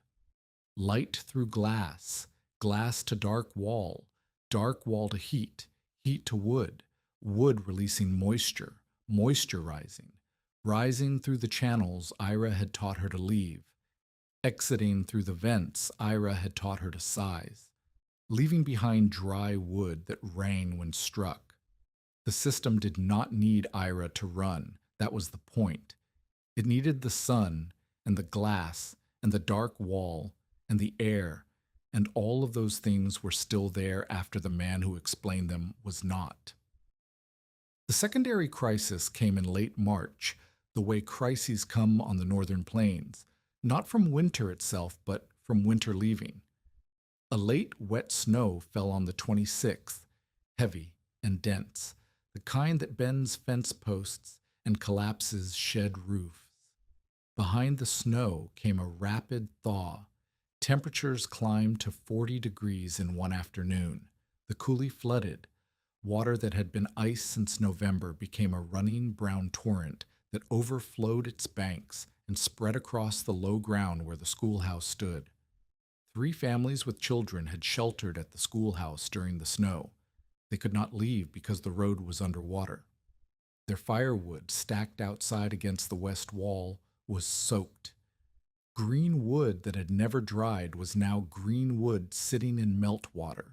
It would burn the way green wood always burned, badly, with smoke, with steam, with half the heat escaping as vapor. Whitcomb rode to Marit's claim at dawn on the 27th. His horse was wet to the belly from crossing the coulee ford. "The schoolhouse families are cold," he said. "Their wood is underwater. Can your shed spare anything?" Marit could spare some. She loaded 2 sacks of dry splits onto the hand sled, and Ole pulled it to the schoolhouse through ankle-deep water. But 2 sacks would last one day. The families needed more, and the schoolhouse had no drying system. This was the test Marit had not prepared for. Not surviving her own crisis, but helping others survive theirs, using the principle Ira had taught her, without Ira beside her to confirm she was doing it right. She walked through the schoolhouse. The building was larger than her cabin, 20 by 30 feet, with a cast-iron stove at one end and windows along both sides. The north windows were small and old. The south windows were newer, replaced the previous summer. Whitcomb had said the old north windows were in the attic. She went to the attic. The windows were there. 4 sashes, each with 2 panes. The panes were wavy and scratched, but intact. "I need these," she said. Whitcomb helped carry them down. Martha's oldest boy came with a hammer and nails. The Tollefson boy brought a bucket of soot mixed with water. Marit directed. They cleared the south wall of the schoolhouse supply closet, a narrow room 6 feet wide and 12 feet long that ran along the south side of the building.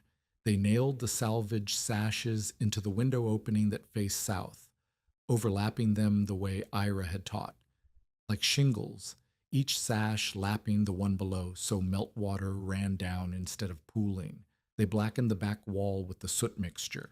They raised the floor with flat stones scavenged from the schoolyard. They cut 2 vent holes at the top of the back wall and covered them with sliding board shutters. The work took 4 hours. The closet became a drying chamber, not as large as Marit's shed, not as well sealed, but built on the same principle: south glass, dark wall, raised floor, low air in, wet air out. They stacked kindling and thin splits inside. The afternoon sun hit the glass. The closet warmed. By evening, the thermometer Marit hung on the back wall read 78 degrees. The splits were steaming. The next morning, the kindling was dry enough to catch. Not dry enough to ring, but dry enough to burn without filling the schoolhouse with smoke. Martha fed the stove with thin splits, and the fire drew clean. The schoolhouse warmed. The children stopped wearing their coats indoors. If this story reminds you why preparation matters, share it with someone who needs to hear it. On the second day, the closet temperature reached 91 degrees, and the thin splits rang when struck against the floor. Martha's boys began bringing wet wood from the flooded pile, splitting it fine and stacking it in the closet. The rotation that Marit had developed at her own shed, green to the back, half dry forward, dry to the stove, began operating at the schoolhouse. Marit taught without giving orders. She showed Martha's boys how to test splits by striking them on stone. She showed the Tollefson wife how to read the glass. If it sweats, open the vents. If it clears, close them. She showed Whitcomb how the dark wall mattered more than the glass, because the wall was what turned light into heat, and without the dark surface, the sun would bounce back out through the panes and warm nothing. Whitcomb listened the way he had not listened in November. He asked questions about vent ratio and stacking density, and the difference between ash and cottonwood drying rates. He wrote the answers on a piece of brown paper with a pencil stub. He was the township road supervisor. He talked to every new settler who filed a claim. He could carry this information farther than Marit could walk. "I will tell them," he said. "Split thin, stack loose, black wall." "Low air in," Marit said. "Wet air out. Close before dark." "Close before dark," Whitcomb repeated. He folded the brown paper and put it in his pocket beside the split he no longer needed as a proof. But the method spread imperfectly, and imperfect copies were dangerous. The first bad copy appeared on the Tollefson claim in early April. The Tollefsons had expanded their half-glass lean-to by sealing the south face entirely with oiled canvas and closing both vent holes to hold maximum heat. Their logic was sound on the surface. If vents lose heat, closing vents saves heat. If heat dries wood, more heat dries wood faster. What they got was a sealed box. Moisture from the green wood had nowhere to go. The oiled canvas trapped it. The temperature inside climbed on sunny days, but the air was saturated, heavy, wet, thick with the smell of sour sap. Within a week, the back rank splits were covered in a gray-green mold that spread from piece to piece and turned the wood soft at the surface. Marit saw it when she visited. She did not lecture. She opened the vent holes, propped the canvas flap, and showed the Tollefsons the smoke test with a punky rag. The smoke pooled everywhere. No circulation. No path from bottom to top. "Heat without air is a swamp," Marit said. "The wet has to leave." She helped them cut new vents. The mold stopped spreading, but the damage was done. 24 splits had to be discarded. Hanford heard about the mold. He seized it. "The Brecka method is rotting wood across the township," he announced at the store. "I said this would happen. Closed sheds. Mold. Next it will be a fire. You put glass on a shed full of dry wood in summer, and one stray spark from a pipe, and the whole thing goes up." The fire warning was new. it was also not entirely unreasonable. A drying shed in July, with temperatures inside potentially reaching 140 degrees, stacked full of dry wood and sealed against the wind. A careless pipe or a lantern knocked over could produce a fire that the glass wall would feed with focused sunlight. The risk was real. It was also manageable, as any risk is manageable when understood. But Hanford was not interested in management. He was interested in fear. And fear traveled faster than knowledge in a community still recovering from a winter that had killed Calvin Roke's fingers and nearly killed Roke himself. Marit heard about Hanford's warning and did not respond immediately. She thought about what Ira would have said. Ira would have said something precise and small, something that made the listener understand the material rather than the argument. She went to the store porch the following Saturday. Hanford was inside. 3 families were buying spring supplies. Marit stood on the porch and spoke clearly enough for the store to hear. Mr. Hanford says the drying sheds will catch fire. He's right that dry wood burns. That is the point of drying it. She paused. The sheds are for winter, when nothing catches from a stray spark because the air is too cold and the wood is too wet at the back to carry flame. In summer, you open the glass or take it out. You do not leave a glass oven sealed in July any more than you leave a stove burning in a haying barn. She looked at the men on the porch. The vents matter. The vents always matter. If you copy the glass and leave out the vents, you will get mold. If you seal the vents and walk away, you will get mold. The glass is only the door for sunlight. The vents are what make it a dryer instead of a box. Nobody applauded. Nobody argued. Hanford inside said nothing. The families bought their supplies and left. But the word traveled the same routes that Hanford's mockery had traveled in November, and this time it carried Marit's voice instead of his. Whitcomb, who had been leaning against the hitching rail listening, said one thing as Marit passed him. Ira would have liked that. Marit walked home with the glazing knife in her coat pocket and the sound of Ira's cough in her memory, and the knowledge that teaching was harder than building because building only required that materials behave as they should, while teaching required that people listen, which they did only when they had no choice. By the second week of April, the snow was gone from the south-facing slopes, and the coulee ran clear and cold between banks of black mud. The prairie was brown and flat and empty-looking, the way it always looked between the death of winter and the arrival of anything green. Marit's claim sat in the middle of it like a small arrangement of purpose. Cabin, shed, woodpile, cowpen, the glass wall catching afternoon light and sending it back in pale flashes visible from the road. People came to see it, not crowds, not pilgrimages, but steady traffic, 1 or 2 visitors a week, arriving on horseback or by wagon, standing outside the glass wall with their hands in their pockets and their heads tilted, looking at the thing the way you look at a piece of equipment you do not yet understand but suspect you need.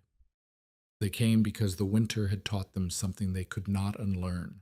The families who had burned green wood through January remembered the smoke, the coughing, the sour smell, the stoves that fought their fuel and lost. The families who had run short remembered the panic of watching the woodpile shrink while the cold pressed in. Calvin Roke's 2 missing fingers were their own kind of testimony, carried on a hand that everyone in the township had seen, and against all of that memory, Marit Brecka's cabin had burned clean. Her children had slept without smoke in their lungs. Her stove had drawn hard on half the fuel that green-burning families had used.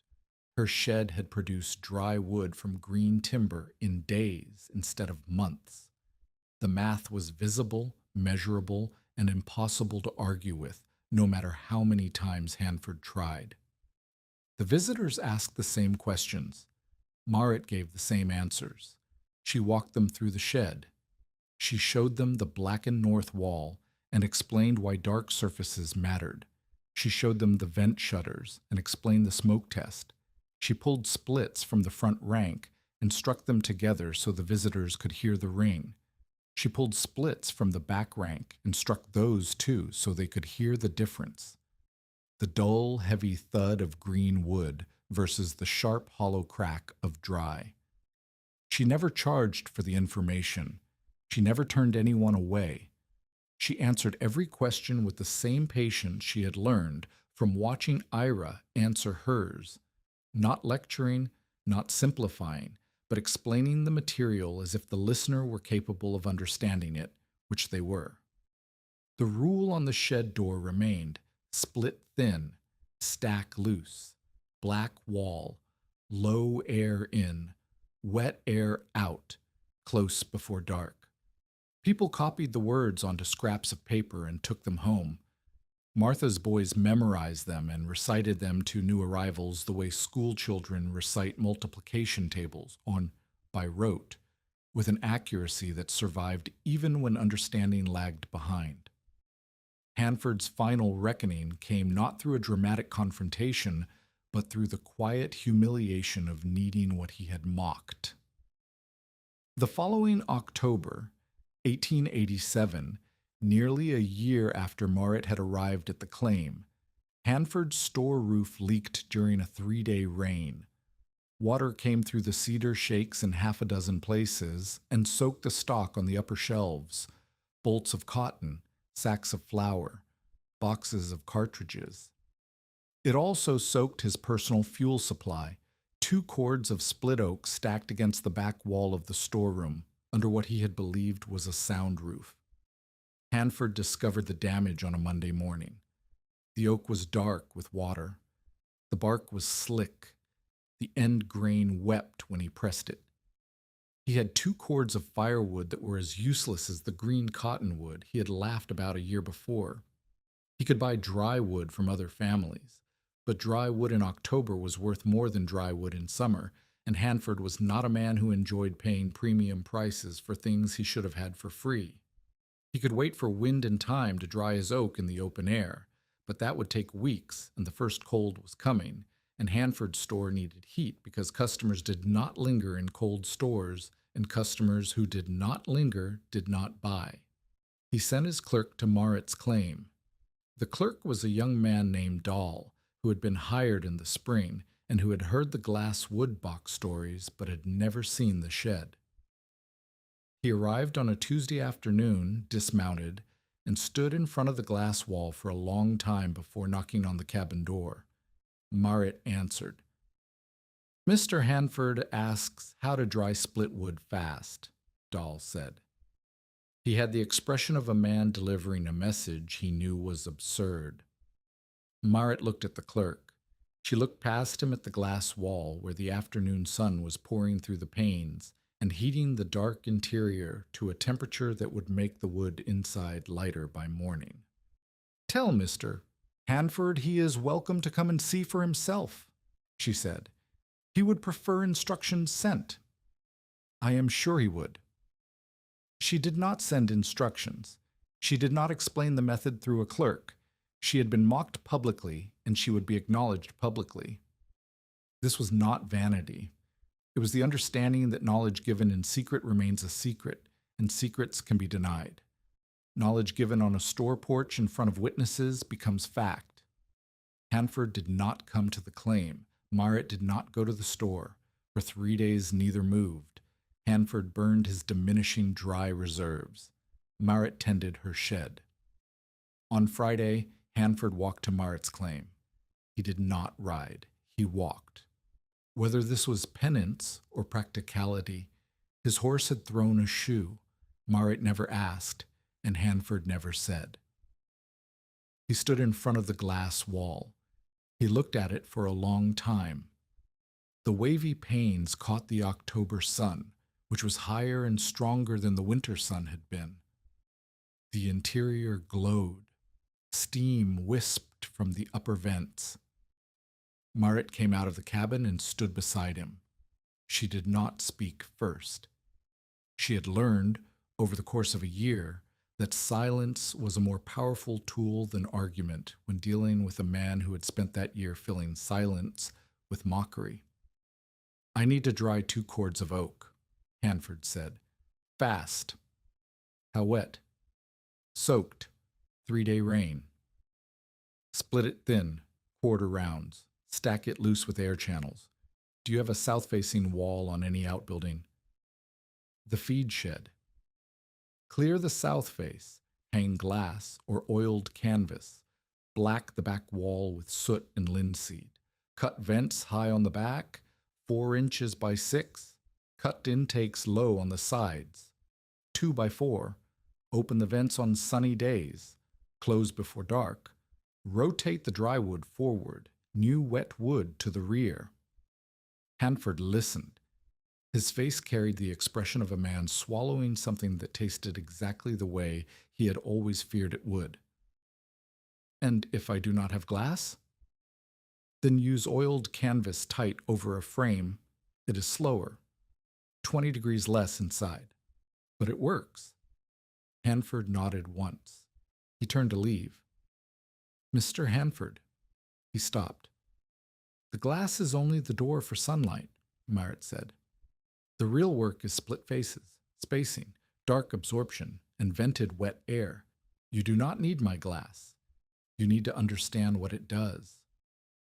Hanford walked back to town. He built a drying section in his feed shed the following week. He used oiled canvas because he would not buy glass from his own marked-up warehouse stock and could not bring himself to ask Marit for panes. The canvas version worked. Slowly. His oak dried enough to burn clean by the 2nd week of November, 2 weeks later than glass would have managed, but 6 weeks earlier than open-air stacking. He never thanked Marit. He never apologized. He stopped calling it the glass woodbox.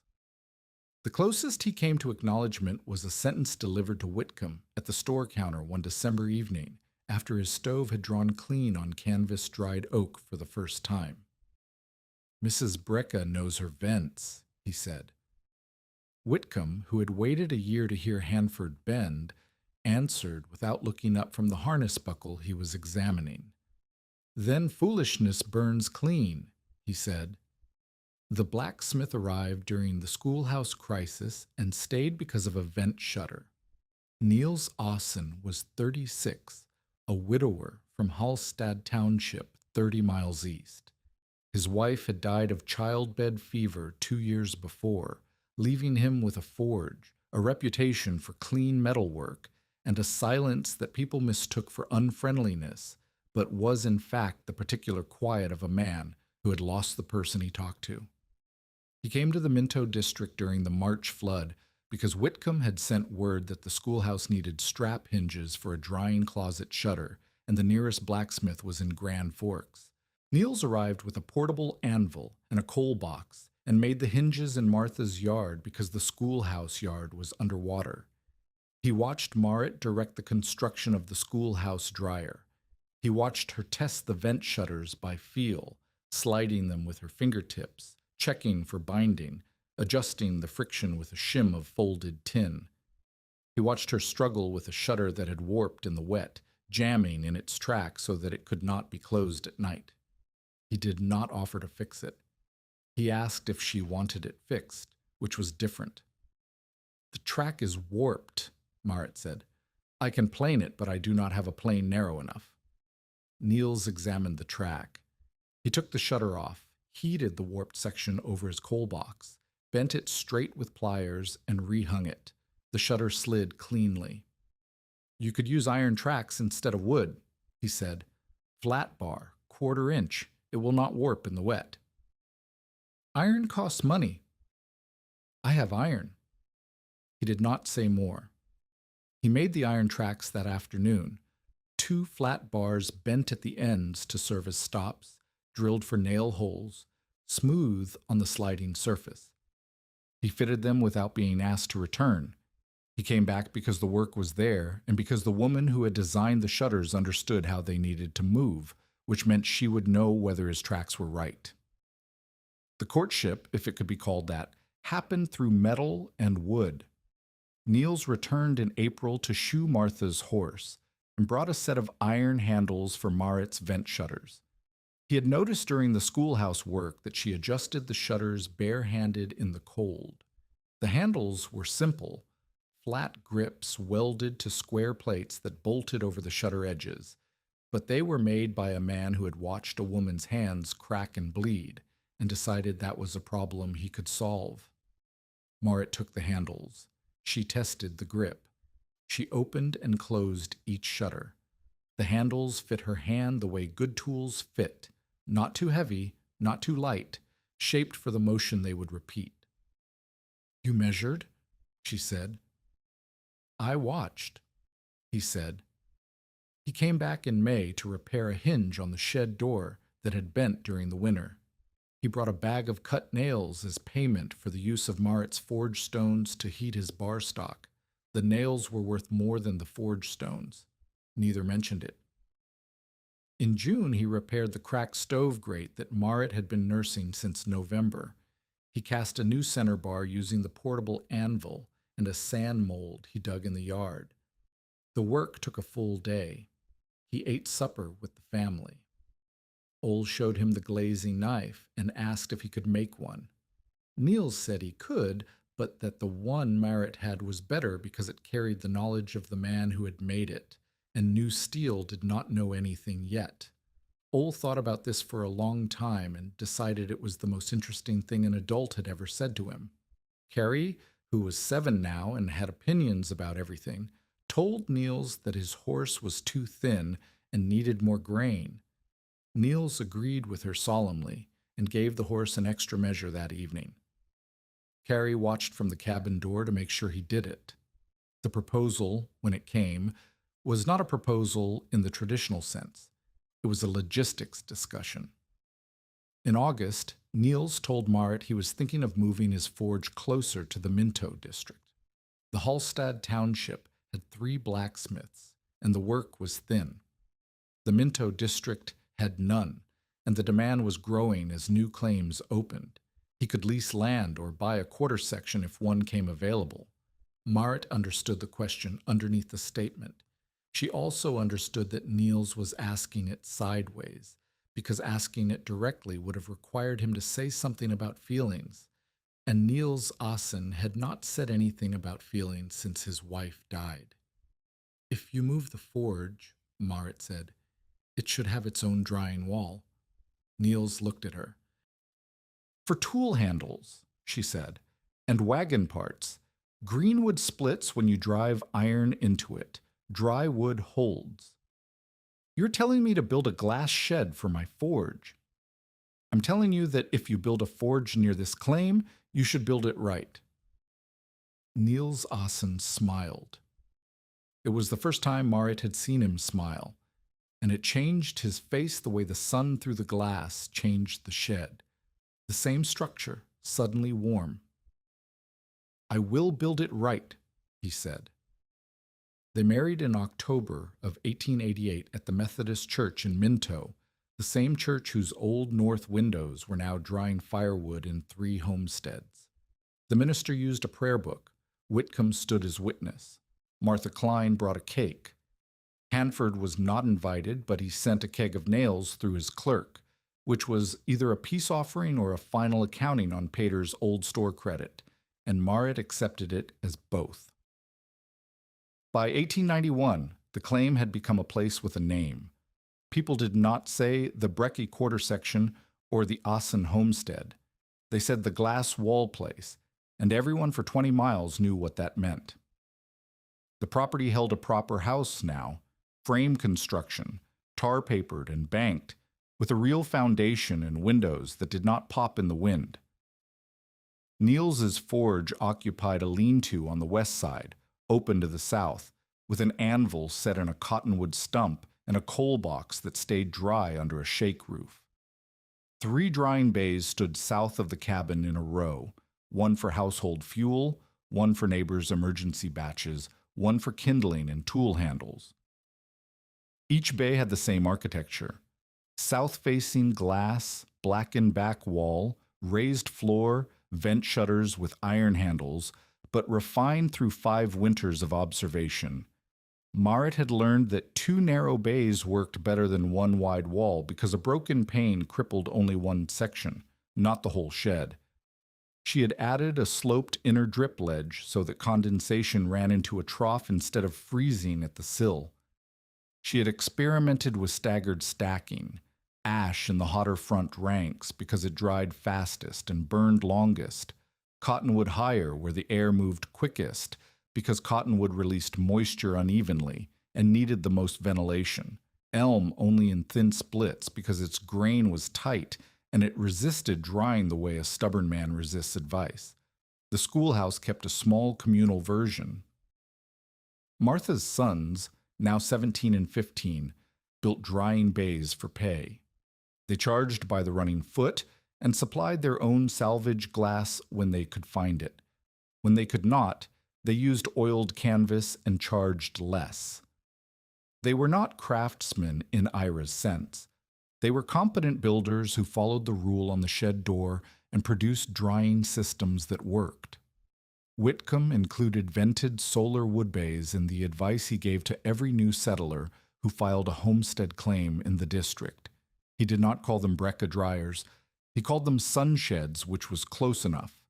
He told new families to cut early if they could, but if they arrived late, fry, and they always arrived late because the railroad sold tickets in summer and the land office filed claims in fall, and winter was already there by the time the wagon was unloaded. They should go see Mrs. Ason's wall before they did anything else.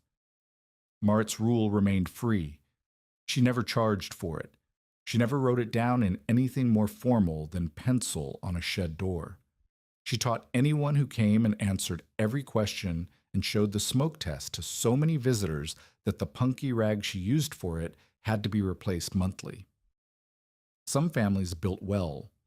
Some families built poorly. The ones who built poorly came back and asked what they had done wrong, and Marit told them, and they fixed it. The ones who built well told their neighbors. The principle spread the way useful things spread in communities where survival is the shared occupation, slowly, imperfectly, but persistently. The compressed years passed the way years pass on a homestead, marked by the things that grew, the things that broke, and the things that were built to replace what broke. Oleb became a carpenter. He apprenticed with a builder in Grafton at 15 and came home at 19 with a set of hand planes and a habit of leaving air gaps in every joint, which his employer considered a flaw and Ole considered a principle. He built houses that breathed. He built sheds that vented. He never stacked 2 boards tight without remembering his mother's voice saying the wet has to leave. Carrie survived her childhood fevers and grew into a girl who argued with arithmetic teachers about the difference between accuracy and precision, which was a distinction she had learned from watching her mother adjust vent shutters by feel and then checking the thermometer to see a feel-matched number. It usually did. Carrie taught school in Minto starting in 1903. She kept a small drying rack in the schoolyard and used it to teach physics to children who thought physics was a word for something that happened in cities. Niels's forge grew. He made strap hinges, vent hardware, stove grates, and iron tracks for drying sheds across the district. He never made the glass itself, but he made everything that held the glass in place. His shop had its own drying wall, a narrow bay where he dried tool handles and wagon spokes before fitting iron to them. Green wood splits when you drive iron into it. Dry wood holds.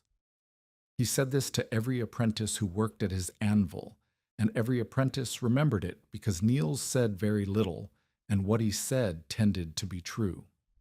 Marit and Niels had a daughter in 1890, a girl they named Sigrid after Marit's mother. Sigrid grew up thinking glass walls on woodsheds were normal, the way children grow up thinking everything in their world is how the world works everywhere.